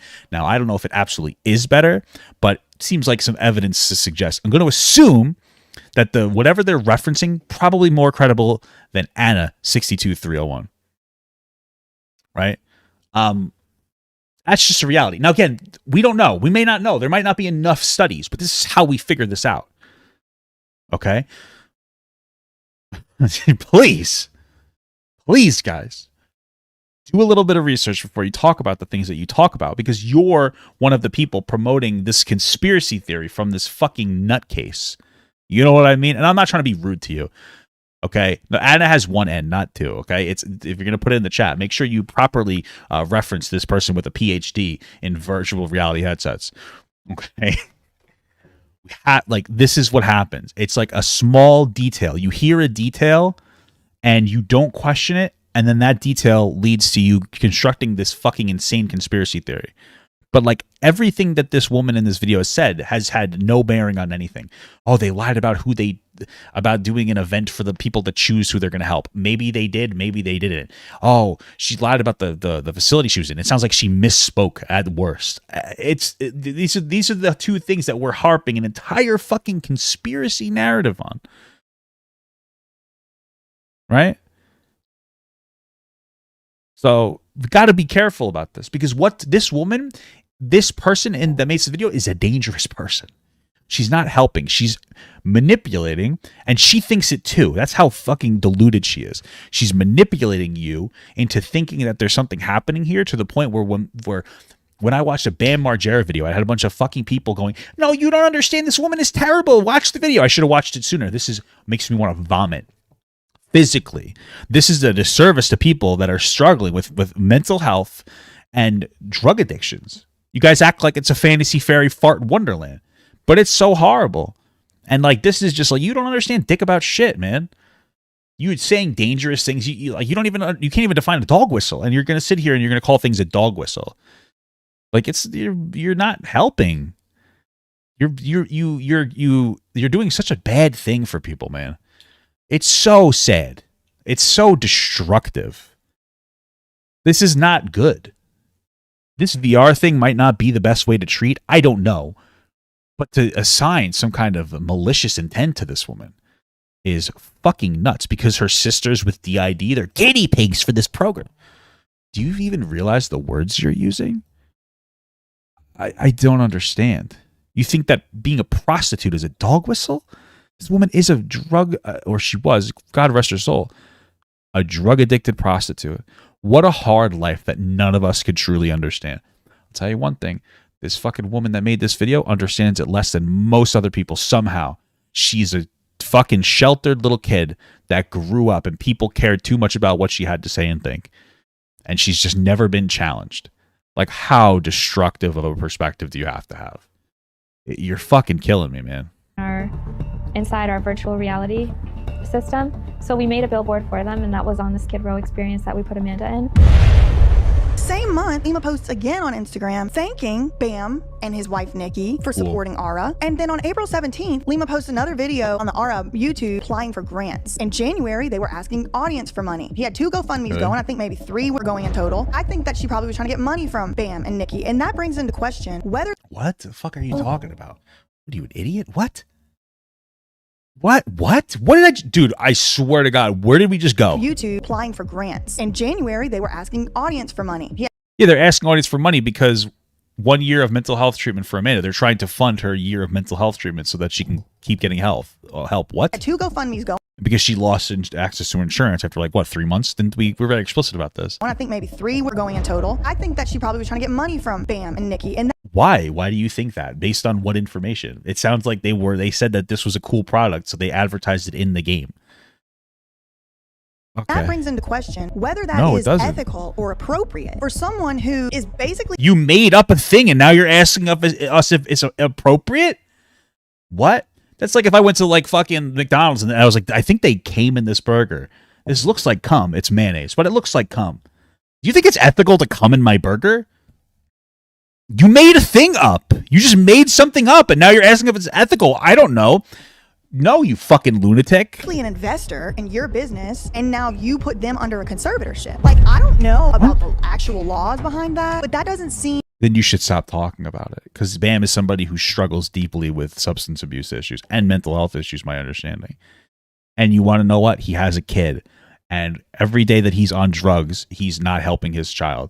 And that's so sad, because I understand it's a hard choice to choose between drugs and your family. But Bam, for a long time, is unfortunately, due to so many factors like substance abuse issues and mental health problems, has been choosing the drugs over his child. And now he's finally at a part where it seems like things are getting better. He seems to be getting better. And look at you. You're just fucking messing around. Look at this other Patrick CC video about this girl, too. You guys are fucking idiots. Truly so dumb.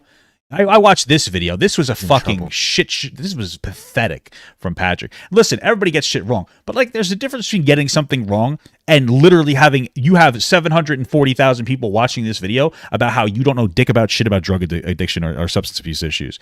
You know, it's like, oh my goodness, I got a name wrong. Oh my goodness, you're telling people, you're spewing misinformation about fucking drug addicts. This woman called prostitution a dog whistle when this woman probably was getting abused and raped by people who were paying for sex from her. Like, there's different calibers of making mistakes. This is fucking insane that you'll get away with this, but other people will get shit on for, like, minor fucking mistakes. It's insane. And Patrick CC, I like his videos. Stay out of actual things that require your hands on grass because you don't know anything about abuse issues or substance abuse. And if you do, I don't know how the fuck you made this video, pushing despite the fact that Bam Margera is the most documented. Thank you so much for the membership. Is the most documented person, like you, well documented online, going through his entire struggle through Jackass of doing drugs and alcohol. Widget became a member. Thank you so much for the membership. Okay, hold on. I gotta pause it for a second. I'm getting thrown off. Despite the fact that you have people that are on drugs, and you have Bam Margera, well documented, drugs, alcohol, and then his friend died. His best friend passed away. Tragic, and it just caused him to spiral. And you somehow promote the idea that it's a conspiracy theory, that people want to take advantage of him in some capacity. Because somehow, when it comes to online, you don't understand that people just want best for their family. This is fucking nuts. You guys are crazy. Appropriate that you could be someone's guardian or conservator and they have purchased a stake in your business. So all that's going on in April, and then wouldn't you know, May 9th, Mother's Day, last year, 2021, Amanda Rabb was found dead in her bed, face down, in a messy, disheveled room at like 9:30 in the morning. That's sad. We're not watching more of this fucking putrid nonsense.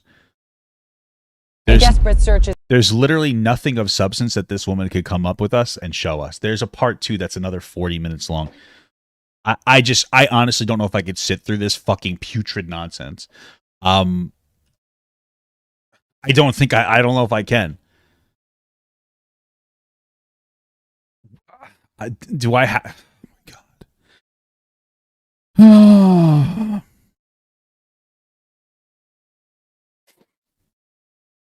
Jesus Christ. I guess I have to watch it. Thank you all for joining us today as we gather to celebrate the incredible yet tragically short life of Amanda Rabb. Some people don't get the chance to get older. Some people have their lives taken from them without their consent. You know, why should we need to hide that? So my wife in the chat, she says, sorry, I was a little distracted because I'm making dinner, but it makes sense to have Bam as spokesperson because he's so publicly messed up, and if it was successful, people would see it. Yeah, that's a great point. If it was actually successful and it did actually work and it did actually help Bam Margera significantly, wouldn't it make sense for this person who's struggled with drug addiction to go, hey, this thing helped me a lot. It can help you too. Doesn't that make the most sense? Especially Bam being somebody who I would say is a pretty serious case of a fucking drug addict. We're watching part 2. Y'all, she is literally screaming for help and telling us. Oh my God! You guys put a fast one on me. I don't want no girl close to my age doing my thoughts and video gaming me, so. We're going to use Amanda as a case study. We did some virtual reality exposure therapy, so we put her in some triggering environments. We're going to be documenting. By the way, that moment where she's going, it's very clear she's just surprised. She's not triggered. So again, this is like sort of a shitty video. 761st Tank Battalion became a member. Thank you so much for the renewal. I'm just going to let these 2 more play. The Kid Blank became a member. Thank you so much, brother. I appreciate that. Large gut, thank you.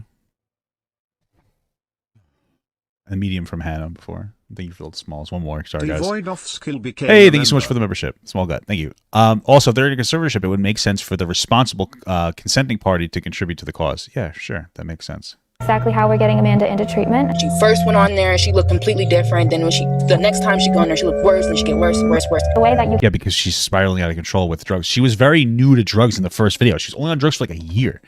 Of course she's going to get worse because she doesn't... You're not going to immediately see the negative impacts of being on drugs. It takes a while. And she was spiraling. Especially, it looked like she got beat up. It looks like she might have gotten beat up by a guy. A guy that like she was probably performing for, right? And like I said before, you're putting yourself in a really dangerous spot, man. It's fucked. It's horrible. Get somebody that doesn't want to get help into treatment is through something called an LPS conservatorship. And that's what we're using for Amanda. When I was smoking, I'm like in the cut and then I'm going to get murdered. Like, you know what I'm saying? I'm behind. She's literally talking about how she could die doing what she's doing. And you guys are just like, you internalize that, please. Scenes, I'm annoying everybody and then I get murdered. She had passed away. They did the autopsy. They looked at her medical records. What the fuck? Oh! Now, as y'all know, nothing says serious like 2 dumb fucking puffs on your head. So I'm just going to read it word for word of what we got. The cause of death was marked as a seizure disorder. That's sad. I have those autopsy results.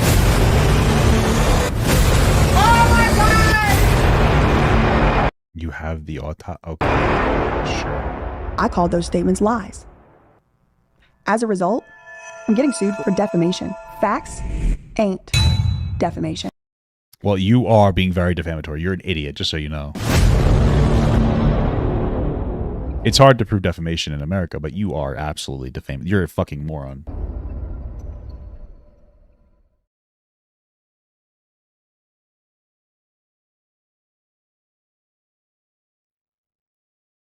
In the last episode, we were discussing the sudden, unexpected passing of Amanda Rabb. I don't know how sudden or unexpected it was for somebody who is struggling with this. I mean, it's really sad, but unexpected, okay. Now, as you would have seen on part 1 of Virtual Reality Hell, Amanda was taken off the streets as a subject and eventually treated as a case study or an experimental virtual reality treatment program that used virtual reality that was not FDA approved for any medical purpose. Hi.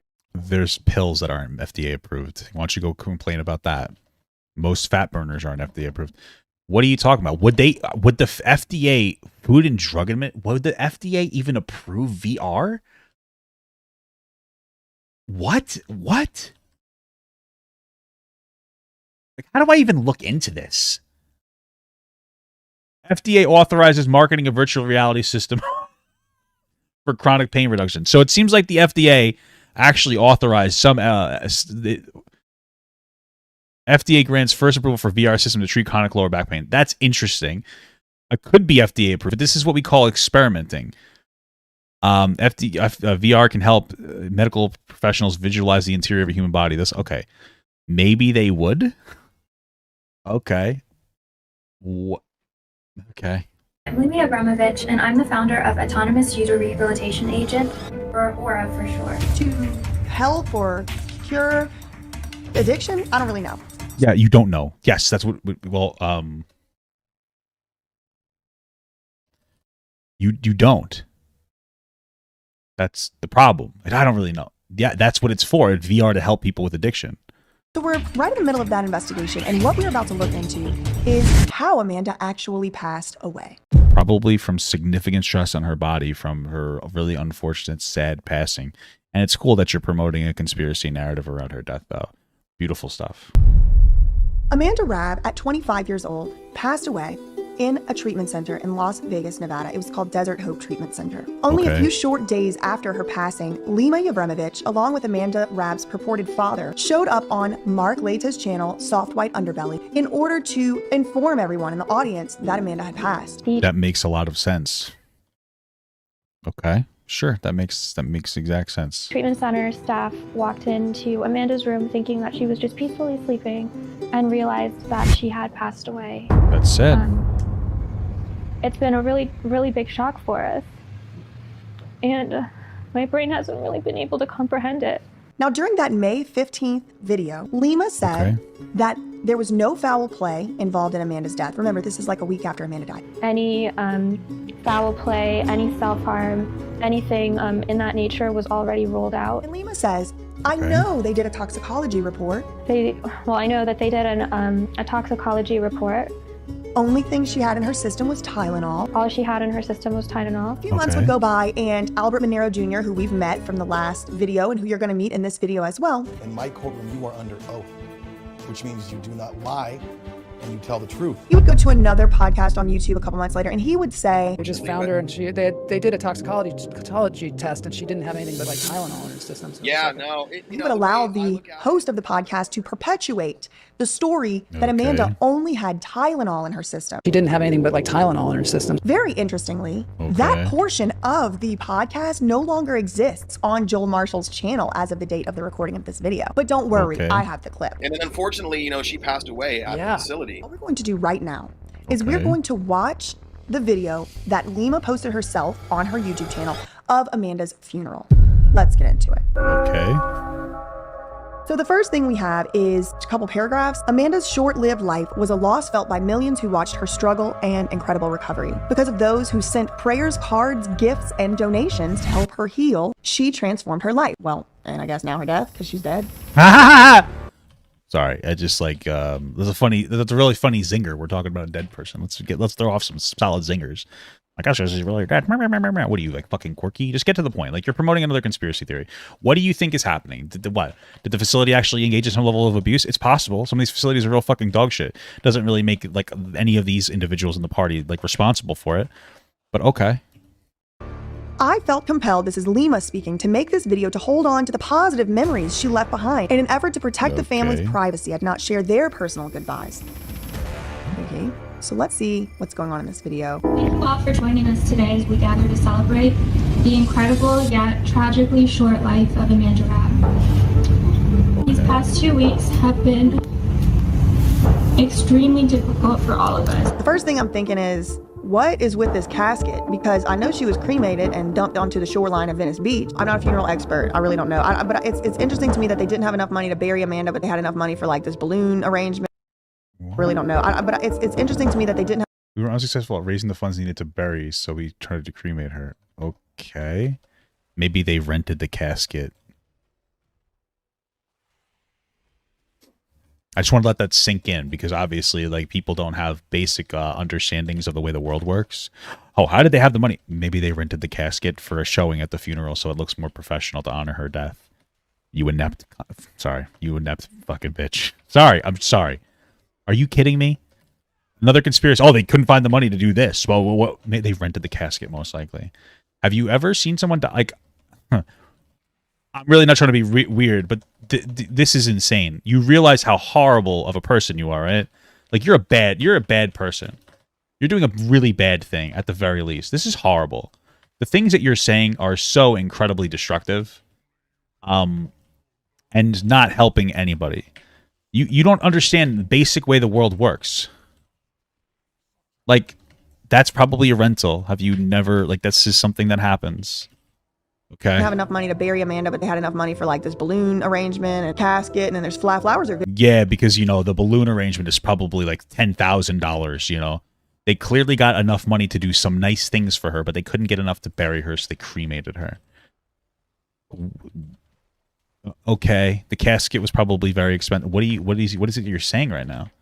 It's nuts, unhinged. Very expensive. When I was planning my dad's funeral, I mean, there's flowers, and I don't know. I have questions, but that's just where I am in this case. Yeah, but most of all for Larry, who has been the light in Amanda's life through the happiest of her times and her darkest moments. He turned out to be a molester. The scholarship I originally started to help Amanda, I've since renamed. So yeah, he might have been a molester. It doesn't seem like he molested her. He might have been a different type of molester. Again, possible that... I don't know what she meant by that. Maybe she was lying because she's on drugs.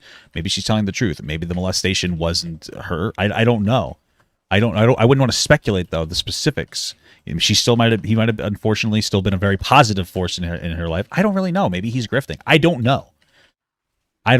But like, enough of the conspiracy theories, right? Like, I mean, Jesus fucking Christ. Named after Amanda. Her legacy will continue to be one of bright and happy sunshine days through Amanda's Light Scholarship Program. This woman has no shame. Why? She is now using Amanda's funeral as an opportunity to advertise the scholarship, Amanda's Light Scholarship Program. Sorry, I just want to be very explicitly clear here what we're doing right now.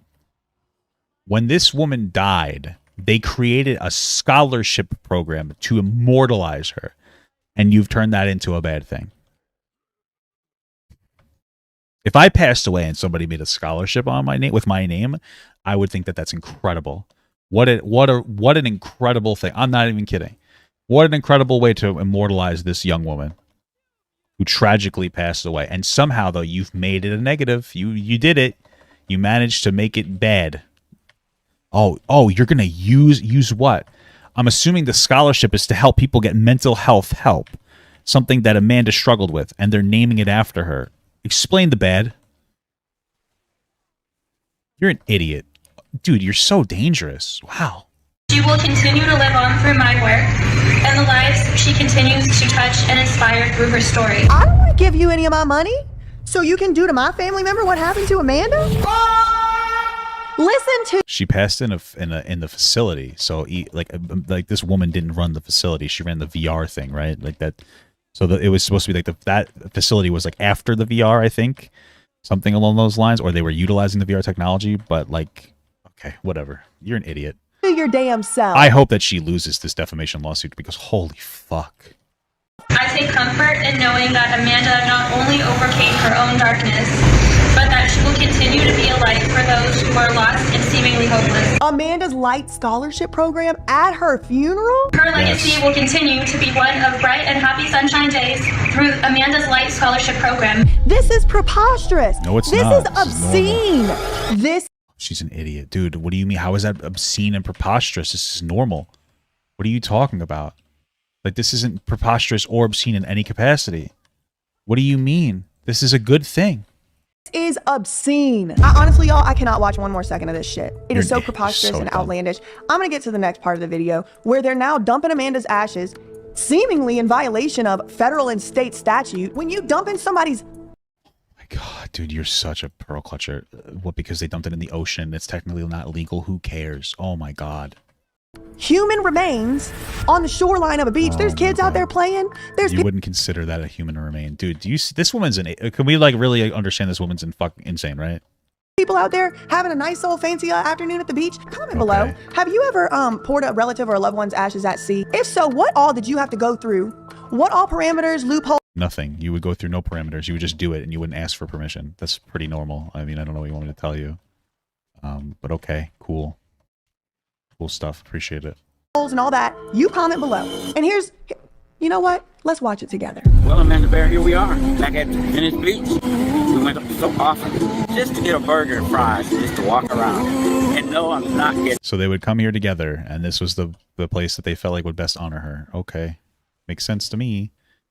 In the water again today. Okay, Larry said, no, I'm not getting in the water again today. But this was one of our favorite spots because she loved it here and I loved it here. And every time we would come, it would be a toss-up. What are we going to eat today? So I always let her make the choice. She thought she was going to make the choice. Okay. What is he talking about? Coming here today is like... You can't be this inept. He's talking about them going there when they were younger and she would choose what food they would eat. They're on like a boardwalk. I mean, are you like in kindergarten? A closure for me, coming full circle with my Amanda Bear. He turned out to be a molester. Okay, now we're really getting into why we're here. Are you asking me the question or no? That's if you could say anything to Amanda right now and she could hear you, what would you say? Y'all see this man? Amanda, you coming into my life had such a humongous effect that I could never have known when I first met you. Y'all might remember him from the Virtual Reality Hell Part 1. First to really stand out in the crowd was Albert. Who cares if he was on TV? Who gives a shit? That would be like me ruining all your credibility just because you're a YouTuber. Where the fuck is my group? Oh my God. Like, what do you mean? Like, what? He was an actor, but then he did, like, you know, there's a lot of people who, like, there was like one of the girls on The Big Bang Theory has like a fucking, like a PhD in something and they're still an actor. Like, who cares? I don't care about the actor unless something predatory happened. Somebody being an actor doesn't mean anything to me. Who cares? Monero. 1, 2, 3, trip that. So I can sing, I can dance, I can act, and personality. Yeah, you know, it's like there's 4. You ever heard of a quadruple threat before? He had appeared in a video with the Chakali twins. Who cares? Who cares? Chloe, alongside her assistant, perform routine checkups as well as more complicated procedures. In the next part of this series, you're going to find out we don't really know where they are. A desperate search is underway for a woman who went missing in West Hollywood. Dahlia Takali was last seen yesterday around 5 p.m. on North Genesee Avenue near Santa Monica Boulevard. And all kind of court documents and all kind of crazy stuff's going on with that. But we don't even have time in this episode to get into it. But this man right here... It's weird that I feel like I know you so well because I've only known you for about 6 months. Somehow is connected to Lima's twin sisters. Nice to meet you, Miss. Doesn't he work for Aura? Didn't you say that he works for Aura? Like, that's obviously how he would be connected, no? What? Mr. Waterbridge. He said that used to be his best friend. You are HIV positive. Now Lima's his best friend. No, I just want to cap off about Aura and say, you know, the CEO and my best friend, Lima Yaramovich, this is her baby. This is her child. Yeah, I've seen And her. you're going to hear that name, you know, you're going to hear that name in the future, I promise you, because I've never met anybody so intelligent and so caring. In this video, he says Larry Rabb's his best friend. I feel like Larry's the best friend I've had forever. The man got all kind of best friends. I only got like 1 to 2 best friends at any given time, but I'm not him. His name gonna flash across the screen as Albert Monero, Aura Program Director. Well, I invite you to go look him up. Why? He's an actor? Because Aura Program Director ain't the first thing that comes up. The man got a prolific acting career. He's been on Nickelodeon, on a Dan Schneider show. It's like, what is going on with this man? What are his... It's almost like everybody wants to be an actor, even if they're somebody that's been able to do another career. And then he was a failed actor. That's all you're telling me right now is that he wasn't a good actor. Okay. Qualifications. I don't know, but when I was sitting there watching this video for the first time by myself in my office alone, this video quite literally brought me to tears. And it wasn't that eulogy. It was watching Albert Monero Jr., who I don't even know who this man is, what his qualifications are, what he's an actor, he's a program director for a behavioral experimental virtual reality. I don't know who he is or why he's here. The way he's talking about Amanda and smiling as if her death was anything other than a complete and total tragedy. And then, I don't know. You have to be dumb.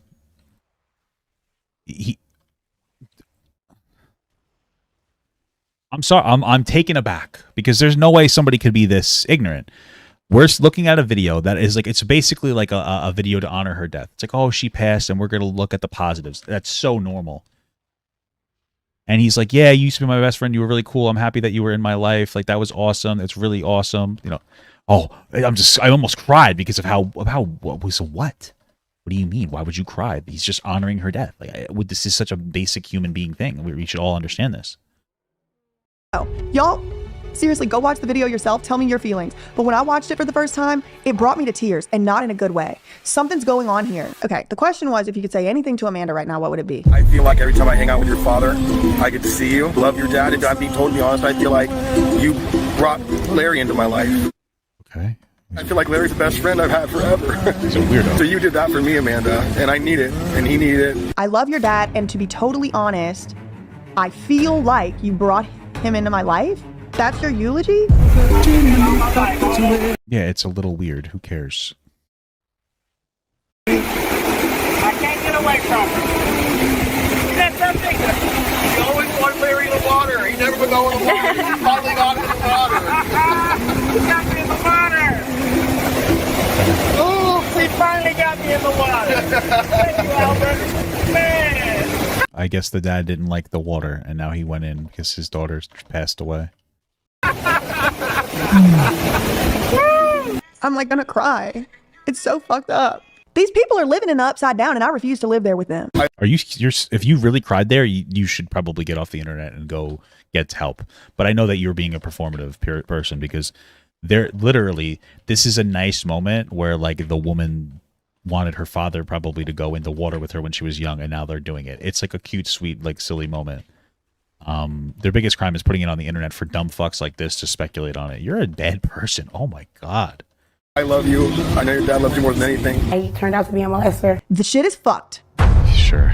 In that video I mentioned earlier where, Lima says there was only Tylenol in Amanda's system, she mentions that they still, are waiting for more information or something like that. Months go by, and now it's December 2021. This is just last year. I mean, not even a year ago. Lima comes back on Mark Laita's channel. All right, Lima. Welcome back again. Thank you. In a video entitled Amanda's Autopsy Results Lima. Okay, so then, oh my God, this woman doesn't understand how the world works. So here's what I'm going to assume. That Amanda passed away. They don't normally do autopsies unless it's like an extenuating circumstance. So what happened is they engaged in the autopsy at some point after she passed away, probably pretty quickly since she ended up like getting cremated, and like whatever results came back, and they finally felt it like talking about them however many months later. Maybe they initially misspoke. Maybe initially the investigation found that it was just Tylenol, but then they did a little bit further and more came out. Maybe they were questioning if they wanted to bring it up again for whatever reason. I don't know. We'll find out. But again, let's just see what we got. It's 7 months after Amanda has passed away. They did the autopsy. They looked at her medical records. Amanda's autopsy results. Okay. So I'm just going to read it word for word of what we got. Okay. Now, as y'all know, the cause of death was marked as a seizure disorder. Okay. Okay. I have those autopsy results. Yeah, I don't believe anything you say because you're an idiot. So, like, what? I guess she had a seizure disorder. Okay. And so I'm just going to read it word for word of what we got. The cause of death was marked as a seizure disorder. Amanda never had seizures prior to being homeless, and they believe that it was post-traumatic post-traumatic epilepsy, but they couldn't mark it as post-traumatic epilepsy because of a lack of evidence. So what we're going to do today on this video is... That makes perfect sense. She got an additional issue, most likely because some kind of trauma that she was undergoing. And that's it. nothing particularly interesting about what's happening right now. And they found out more information. They decided to let everybody know. Is do a little bit of old school comparison and contrast to what is being said. And so I'm just going to read it word for word of what we got. I just don't believe anything that you're saying is true. It doesn't matter what you say. I just won't believe you. We watched an hour of you go on about things you have no idea what you're talking about. I doubt that you have any information. And what was written down. Myself and the investigation team have requested Amanda's autopsy report. Then we will decide together what we think might have really happened. Might have really happened, guys. Okay. So in that video, the first thing out of anyone's mouth, Mark Leta from behind the camera says, "So Lima, you're back." Okay, so? All right, Lima. All right. Welcome back again. Thank you. Thank you for having me. We haven't seen you in a while. Yep. Yes, she says I'm back. Then he says, So we have the autopsy results for Amanda. Lima says, yes, we do. Yes, we do. Okay. Now, very importantly, Lima is sitting on that same chair everybody always sits in, holding about 2 pieces of paper in her hands. All right, Lima. All right. Welcome back again. Thank you. Thank you for having me. We haven't seen you in a while. Yeah. Okay. So we finally, after how many months now? It's been like... It's been since April. 9 months or something? April, May. So we have the autopsy results for Amanda. Yes, we do. Which just came a couple days ago. Tell me what you know. And so I'm just... So she was pushing this idea that like there was something weird going on. Because like, oh, after however long you have the autopsy, it seems like it just came in based on what they're saying. Makes sense to me. Okay. Probably is true. I don't know what to tell you. All right. So it just came in. What do we got here? Just going to read it word for word of what we got. The cause of death was marked as a seizure disorder. Remember, Amanda's autopsy result, Lima. First thing out of Mark Leta's mouth. Lima, you're back. We got the autopsy result. Yes, we do. Yes, we do. And then he says they just came a couple days ago, which I have a really difficult time reconciling with reality. Which just came a couple days ago. What? Yeah, they just got in a couple days ago. What do you mean? Because it what? I'm not understanding. You're being hyper, like, because it didn't literally just come in this second, it came in a couple days ago, you're going to give it a problem? Is that what you're trying to say? Oh, wow, you're a very disconnected individual. That's incredible. Well, actually, it came in 2 days ago. Oh, well, that's not just now. Okay, relax. Because this autopsy report that I have right here, that I've triple checked, is the only one, says it was ready in September. That video's in December, so I think she probably had gotten it way more than a couple days ago, but I really don't know. I don't care. She's holding about 2 pieces of paper in her hand, and then she proceeds to say the reason it took so long was because it was some type of lack of evidence. Yeah, so the reason that it took so long is because there was a lot of lack of documentation because Amanda was homeless. And so basically what they used was they did the autopsy, they looked at her medical records. Me and Larry, that's Amanda's dad, who you just saw dumping her ashes onto the beach. I can't get away from him. Is that something? I live with my dad. He turned out to be a molester. Me and Amanda's dad actually even sent in evidence. They sent in evidence. Have y'all ever heard of that? And then Larry and I also sent. So the evidence that they would have sent in is probably her medical history in some capacity, or her family medical history. I just don't think that you understand words. So like that's what they're talking about. Have you ever gone to, I'll dumb it down. Have you ever gone to the doctor before? And they say, does your mother have diabetes? Does your father have diabetes? What's your mother and father's medical history? That's what they're talking about. So he might have found some medical history from him, his family, or maybe the mother's family, and he went and submitted it. And then maybe she submitted some of the things that she found when they were, she was in the facility. That's all it is. And so they were able to take a look at that information, cross-reference it with what happened, and go, oh, she may have had like a new disorder or a new issue. They also might have gone through and found like hospital records of her going in there. Which might have taken a little extra time because she may not have been giving them her actual name, so she wouldn't have to pay. It's pretty normal things. Like I'm not using a whole lot of brain power here to come up with these like very logical, commonsensical things that may be happening here. Okay. In your videos to kind of show her condition from the drug use and the beatings that she took, and we also had some photographs. Okay. Now, if y'all don't know this already, if you follow my other channels, you do. Trigger alert warning. I lost my father from a drug addiction. Then you really should be more understanding of what's happening, because you clearly don't know what the fuck you're on about. I'm not trying to be insensitive, but you are hyper speculating on this issue, and you have no idea anything about drug addiction. You're an idiot. I'm not trying to be rude, But like, holy fuck, this is like you're creating a conspiracy based on this situation. So Dad died in 2017 That's sad. overdosing on drugs. okay, We didn't find that out immediately. The first thing they told us was he had a heart attack. About 3 months went by, they got a toxicology report, and then they told us the heart attack was caused by drugs. so you're giving them more. So basically, what happened is your father tragically passed away, and then it took 3 months to get the toxicology report back for more information.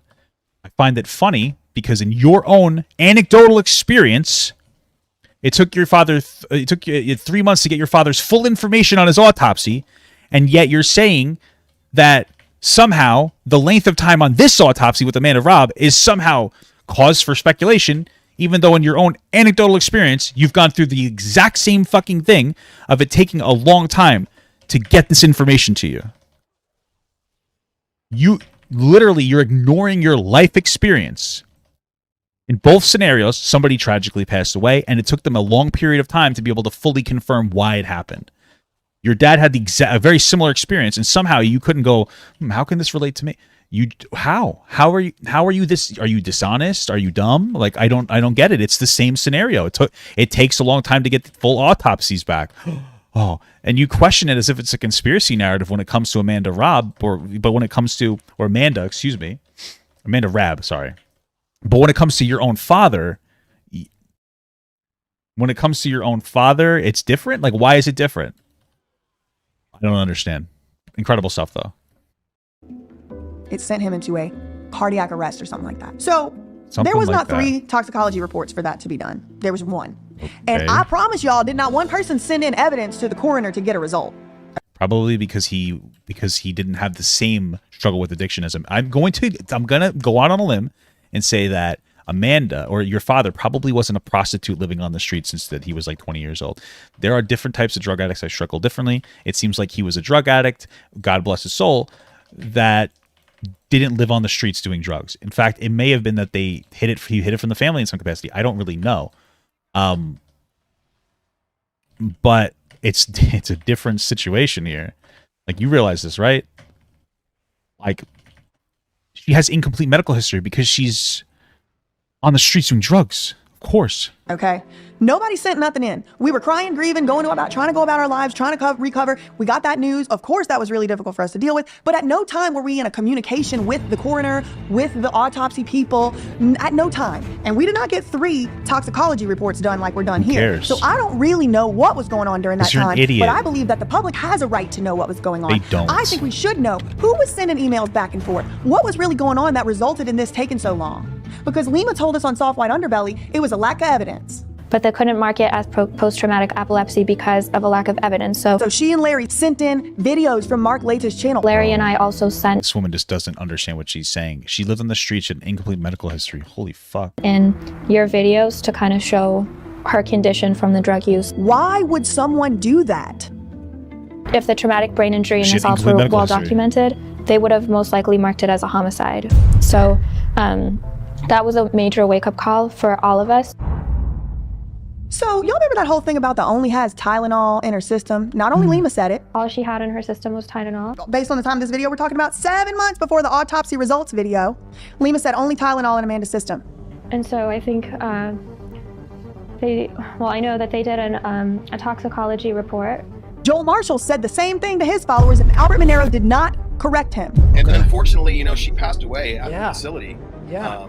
She'd had so many physical issues prior that, it kind of caught up to her. They just found her, and they did a toxicology test, and she didn't have anything but like Tylenol in her system. So Yeah, no, the way I look at it, and her father, He turned out to be a molester.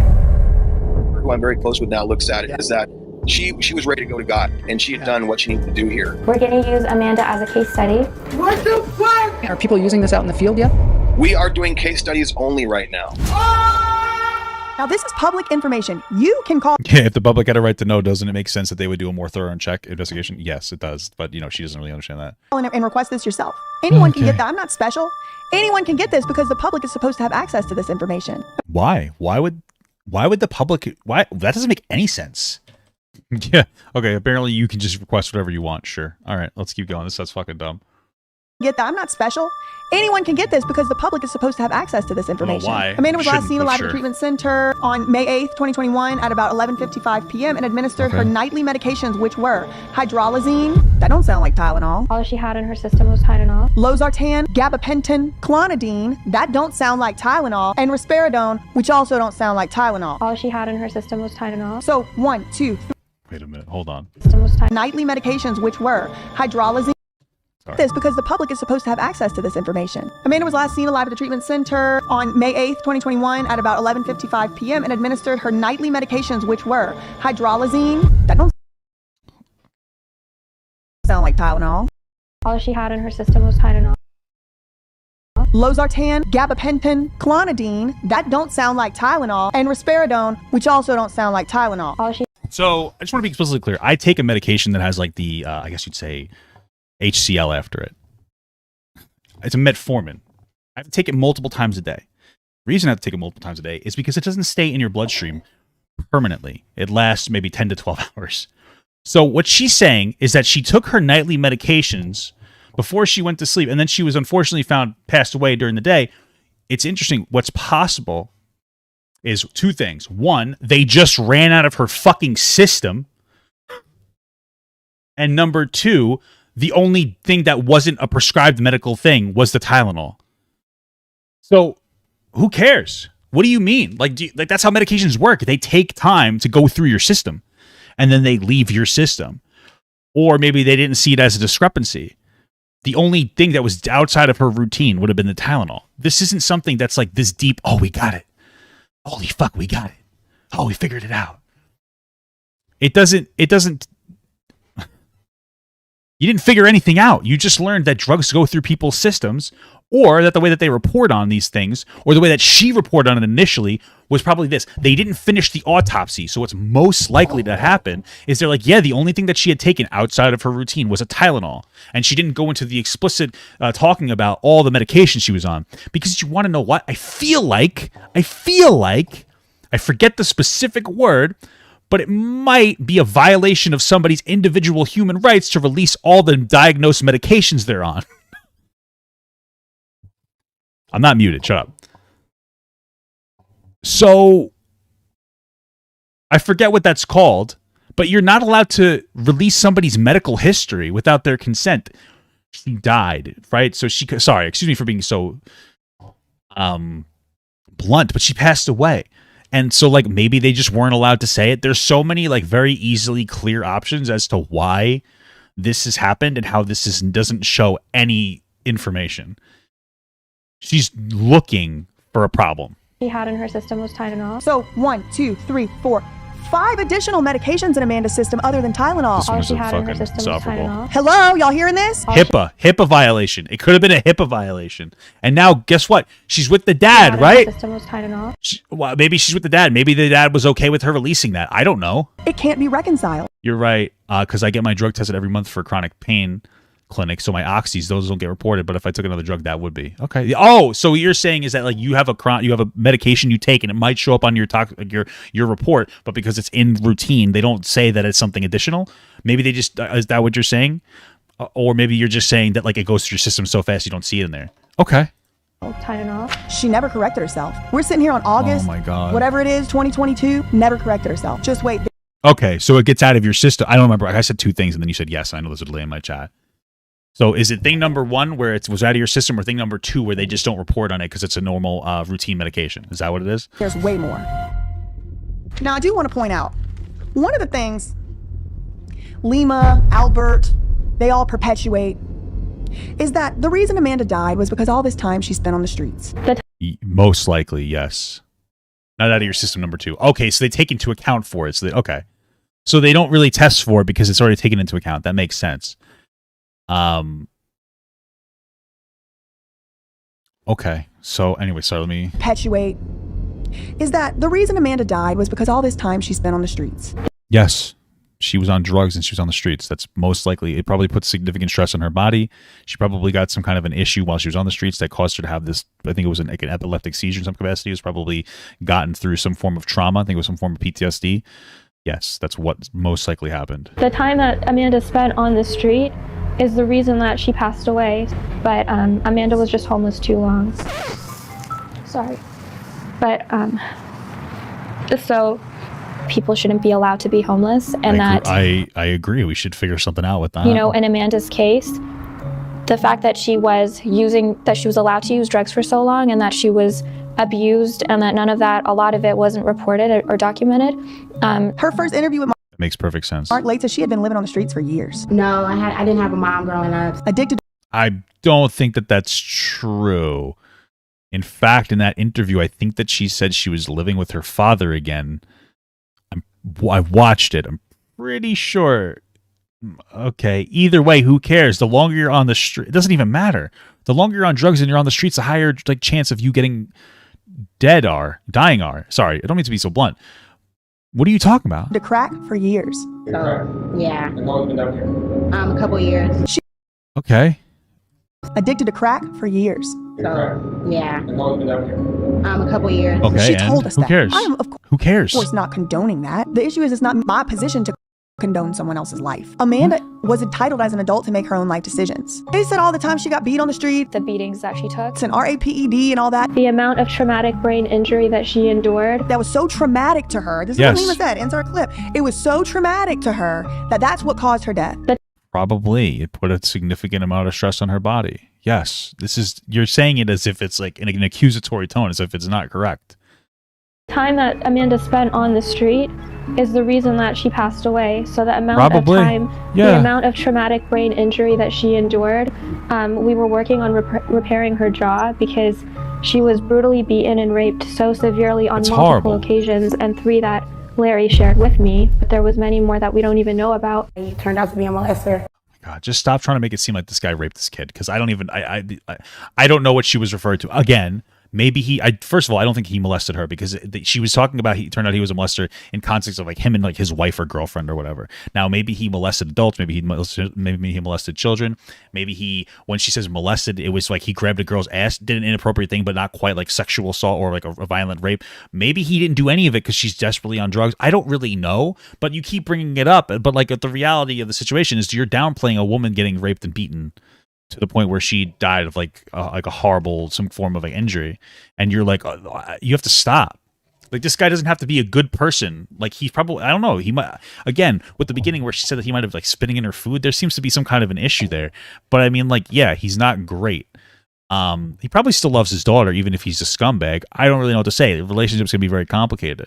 But you're promoting a conspiracy theory, and so far you haven't had a single instance of being correct about anything. Well, page 2 says it. First bullet point. Okay. No obvious trauma. The time that Amanda... What? Oh, you're so...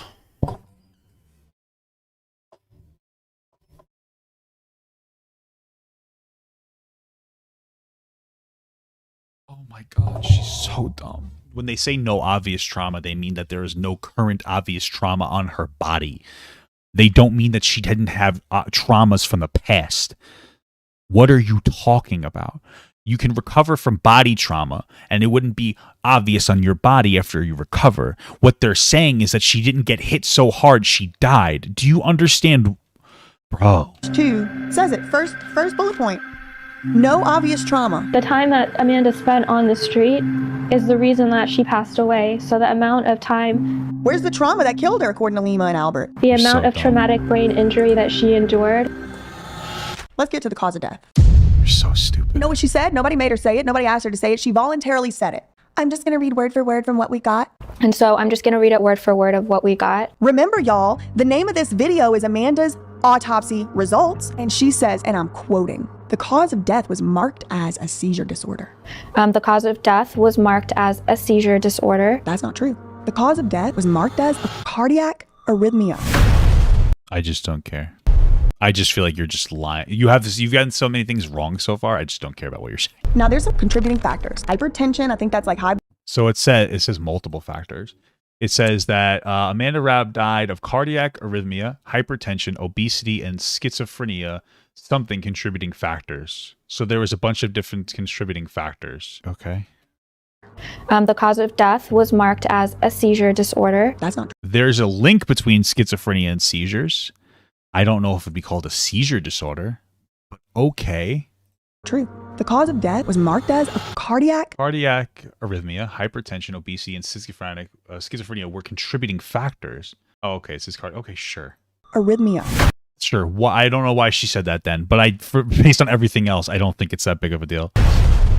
Now, there's some contributing factors. Hypertension, I think that's like high blood pressure. Obesity, she wasn't obese before she was on gabapentin and the rest. That's all I'm Yeah, because you gain weight when you get off drugs. You're an idiot. Okay. gonna say. And schizophrenia. Hypertension, obesity, and schizophrenia were contributing factors to her death. It does not say getting beat on the street. It does not say being homeless. It does not say not taking a bath. So bacteria buildup can also cause a health risk to that person. It does not say getting RAPED. It does not say that. It says cardiac arrhythmia. Now, well, you heard it here, guys. She doesn't understand that getting violently raped would have a profoundly negative impact, could have a profoundly negative impact on your mind and body long term. Just so you guys know, this is the person that you're eating up when it comes to your conspiracy theory. of course, when I see Lima say the cause of death was marked as a seizure disorder, The cause of death was marked as a seizure disorder. I'm just wondering why that's not what the autopsy results say. And in fact, I flipped through every page. Y'all know I did. Now, some of it's redacted, but not one single place in this whole report does it say epilepsy. Does it say seizure disorder? It doesn't even say she had one seizure. Why? Maybe she just thought it would be simpler for people. I don't know. Is Lima in a video called Autopsy Results, holding papers in her hand, confirming she has the autopsy results 7 months after Amanda died, 3 months after this was available, saying that Amanda's cause of death was a seizure. Wait a minute. Hold on a second. Oh, wait a minute. Hold on. She has the autopsy results 7 months after Amanda died, 3 months after this was available. Are they reading the same report then?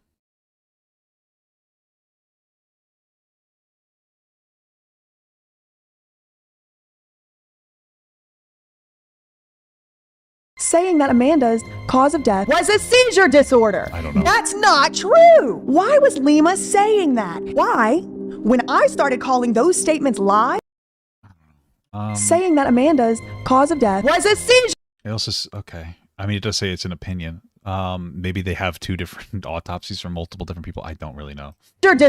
Disorder. That's not true. Why was Lima saying that? Why, when I started calling those statements lies, did she sue me instead of just correcting the record? Hey, because that's not why she's suing you. She's suing you for the insane, dumb fuck narrative that you've been running this entire time. guys, oops, sorry. I was reading from some notes. I was misunderstood. Oops. Let me correct the record publicly. No. She sued me and before suing me, demanded that I retract the statement that was a lie. Well, I'm sure it was more than just that. you tell me. Comment below. If that's not a lie, what? I mean, just the fact that she's constantly trying to get you to comment below should just really call into question the type of content. This is a person that's using someone's death as content rather than actually caring about somebody. What is? Should I have retracted that? Lima Yevremovich, the guardian, the person who took legal responsibility for Amanda's treatment and care, the person who collected thousands of dollars in GoFundMe donations from Mark Late's viewers, promised to help her get treatment. them in exchange for updates on Amanda. They did that. They did updates. Amanda's story. Isn't it irresponsible of her not to have read word for word? Isn't it irresponsible of her to not have corrected that Tylenol mistruth? The cause of death was marked as what's really going on? A seizure disorder. They got me living in the upside down. I can't even call it a lie. So in the time since I made these discoveries and started making videos about them, Lima has come out on Instagram and made a post with literally a nasty patty. I don't care.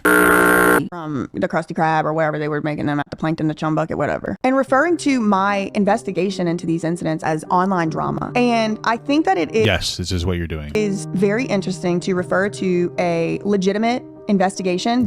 You're not a legitimate investigation. You're an idiot. Being done on a public level and showing people the only point that you've had this entire time was that she didn't say the correct cause of death, maybe, based on that particular opinion. I don't really know. But everything else you've said for the past hour has been nonsense. So I don't really care. It's there's so many slight inconsistencies that are explained by human error. She got a different opinion from a different doctor.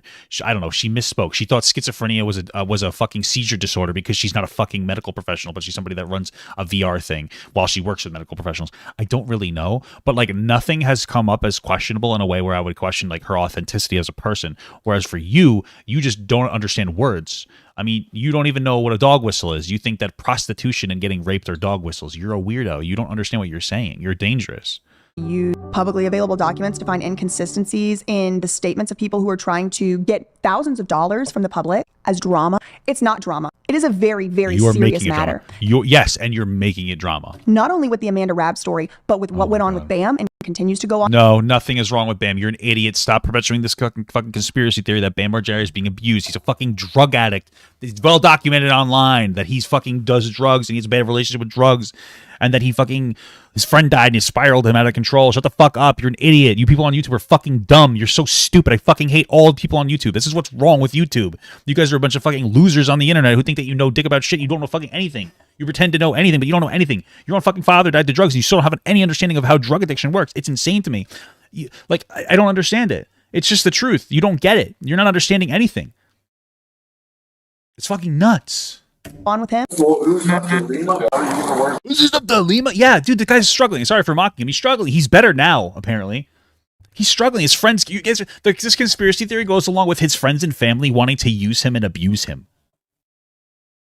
You said at the beginning of the video that, like, oh, all Bam had is a mental, like, bipolar, and he was on one drug, and you're going to call that an addiction? Bro, you can watch this motherfucker on horrible drugs and shit. Like, you see his fucking de-evolution as a person throughout this. And what's so crazy is that you lack so much critical thought that you are enabling Bam Margera to not be a good father for his kid.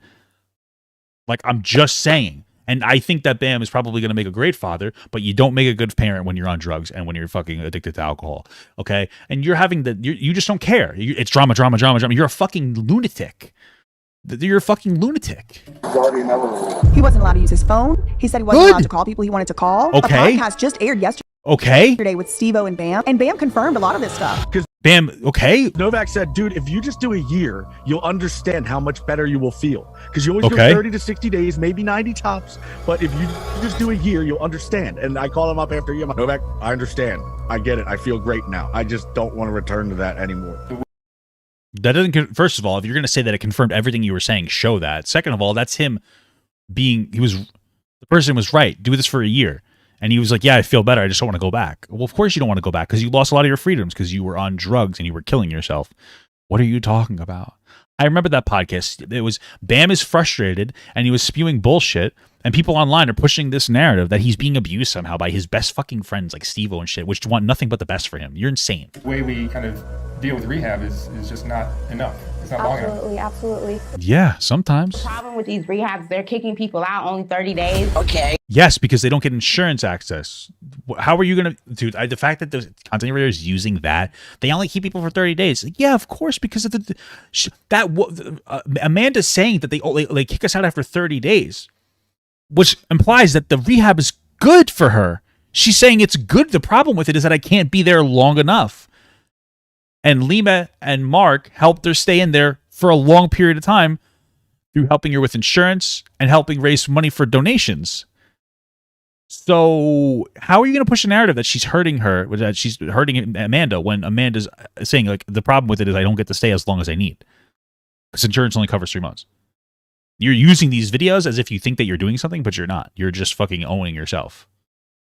Holy fuck. And I think that is very good. People out only 30 days. Okay. And I think that is very good. I'm willing to do whatever it takes.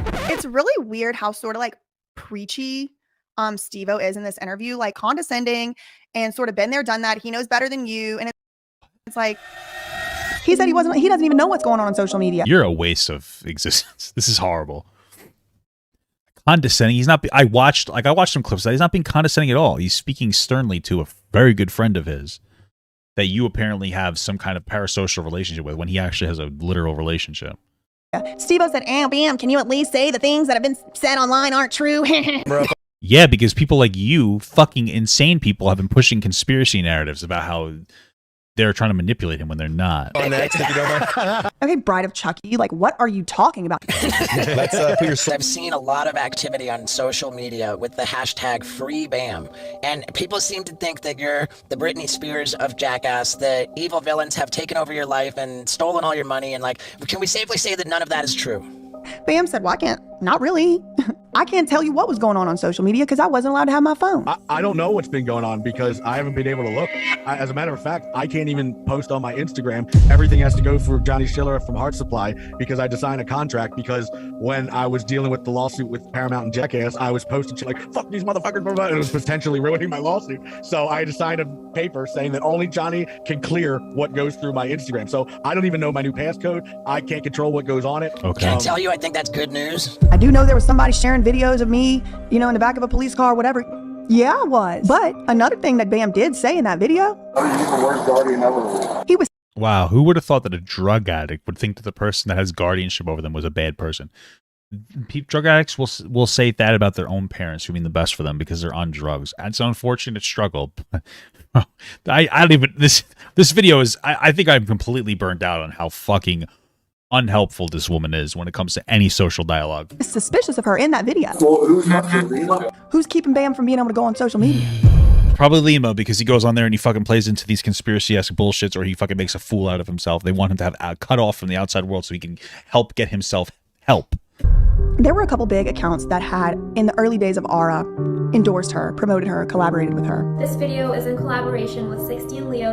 Okay. I don't know any of the details behind what went on in those conversations. Lima's first video on her YouTube channel ever was with a content creator called Dissociated. Hello everybody, welcome back to another video by Dissociated. Hi everyone, welcome to my first video with Chloe from Dissociated. That Dissociated, the channel, has come out and said on a community post that they do not endorse this type of behavior.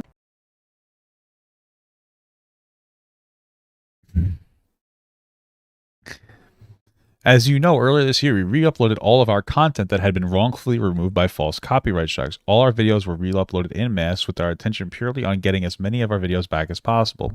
One of those re-uploads was an interview from Aura from 2019. In 2019, Lima, CEO of Aura, contacted us and explained she was trying to create a new way to help doctors develop mental health treatment. She asked us if we want to do an interview, and we said yes. We met for a few hours over a 2-day period and traveled home again and didn't really keep in contact. Yesterday, we were informed of some concerning news about how Aura has developed over the years since the interview. We're extremely saddened by Amanda's passing after just beginning to overcome a lifetime of abuse. This entire situation was frightening to hear about. She didn't deserve any of this. We've removed this particular upload. Stay safe, whatever. So, dissociative DID, just to be clear, has nothing to do with her mental health struggle, is a fucking loser. And I want to explain this to you because you guys created such a horrible conspiracy narrative that has no factual foundation, and I'm tired of content creators taking the safe play of saying, well, people don't like a thing, so I'll say it's bad too, so that they can fucking brush their hands of it, when the reality is there's no actual information to suggest that this Lima person is a bad person. I'm so sick of content creators who play this fucking dog shit disingenuous game of apologizing for doing nothing wrong, because all it does is it causes feral animals like this content creator here to jump on shit and say outrageous shit, get the fucking hive mind to believe what they're saying, and then weaponize that to make these fucking content creators with no fucking balls just completely decide to be like, oh, so sorry guys, I don't really know what's happening. I heard a thing and now I believe it because this is how the internet works and I'm afraid to be canceled.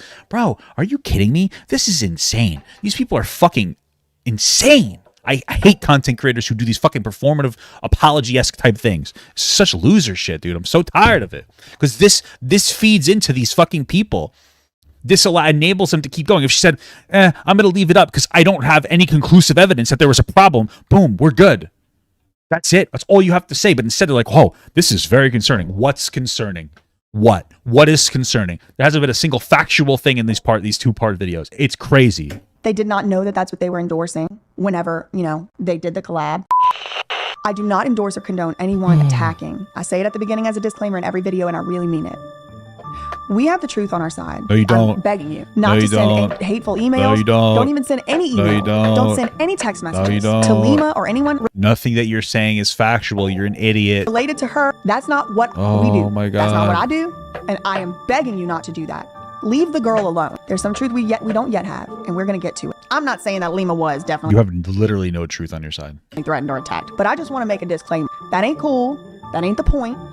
My point is the truth, justice, and bodily autonomy. Nobody should be entitled to take over the rights, privileges of another human being, and damn sure not the medical choices. It's not something I endorse. I know it happens all the time, and that's why I started making these videos. You're an idiot. I don't know what else to say. I just don't know what else to say. Oh. Okay. Let me ask you a question. Bro, I just don't know what to say. listen, you very clearly have no attachment to any mental health field.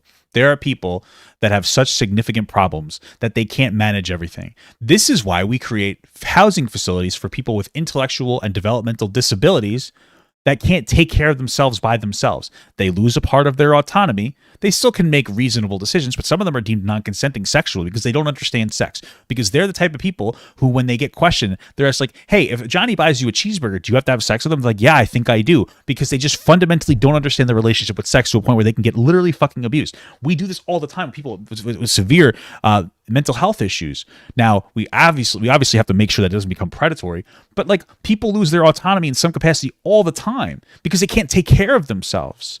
And she was unfortunately somebody who was going on the streets and engaging in prostitution, getting violently raped and beaten for crack and heroin or whatever she was doing, meth. And you don't think that maybe her left to her own devices is killing her? It is. And so that she got a conservatorship. It's that simple. It's a virtue signal. You're virtue signaling. And the outcome of what you're saying means people that are drug addicts getting raped on the streets aren't going to get access to the help that they need. If she had full autonomy over herself, she would have been dead sooner. It's so sad. She would have been dead. Look at this here. This is another interview with Amanda here. She got the fuck beaten out of her. Where do you think that happened? On the streets.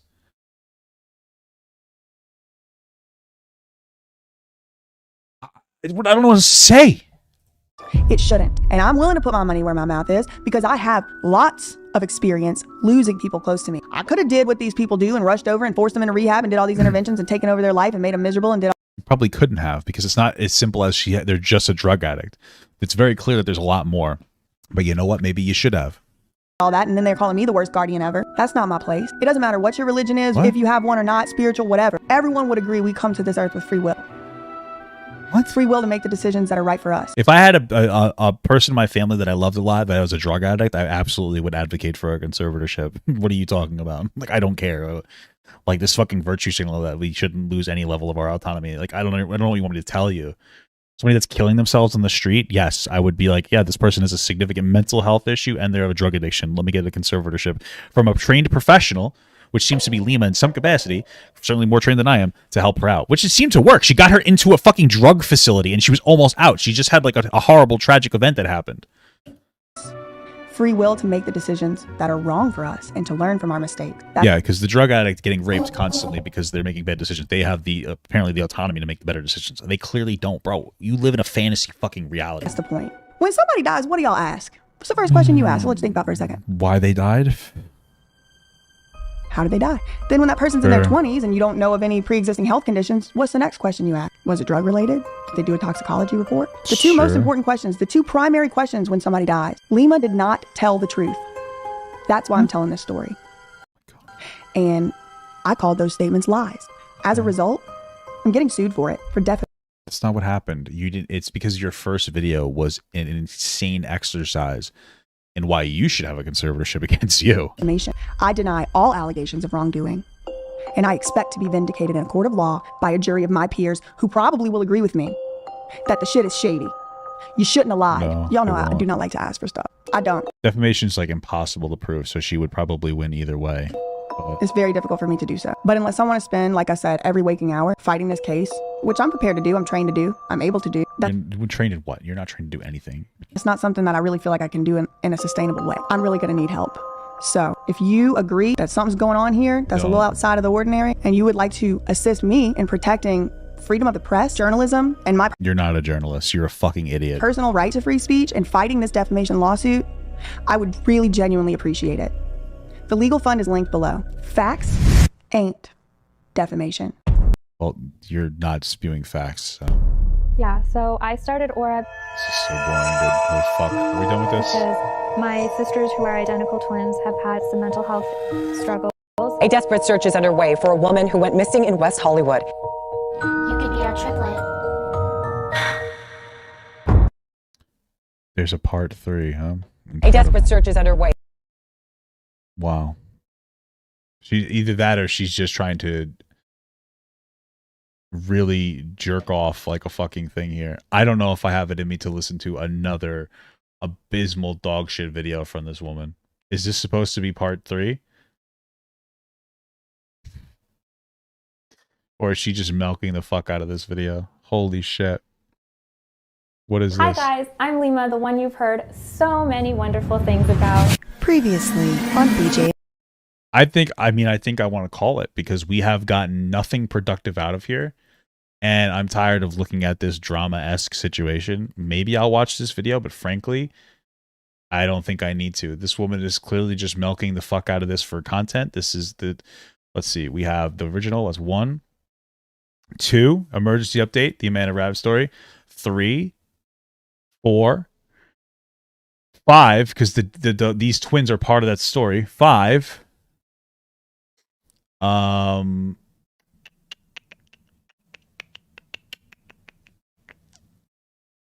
This is 6, right?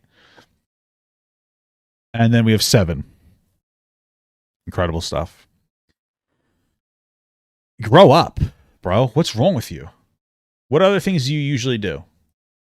I just got Stick to doing deep dives on Tila Tequila, because that's better for you, because you clearly don't know what the fuck. This is good. Talk about Tila Tequila. Talk about Drake and Josh. Talk about how to wipe your ass correctly.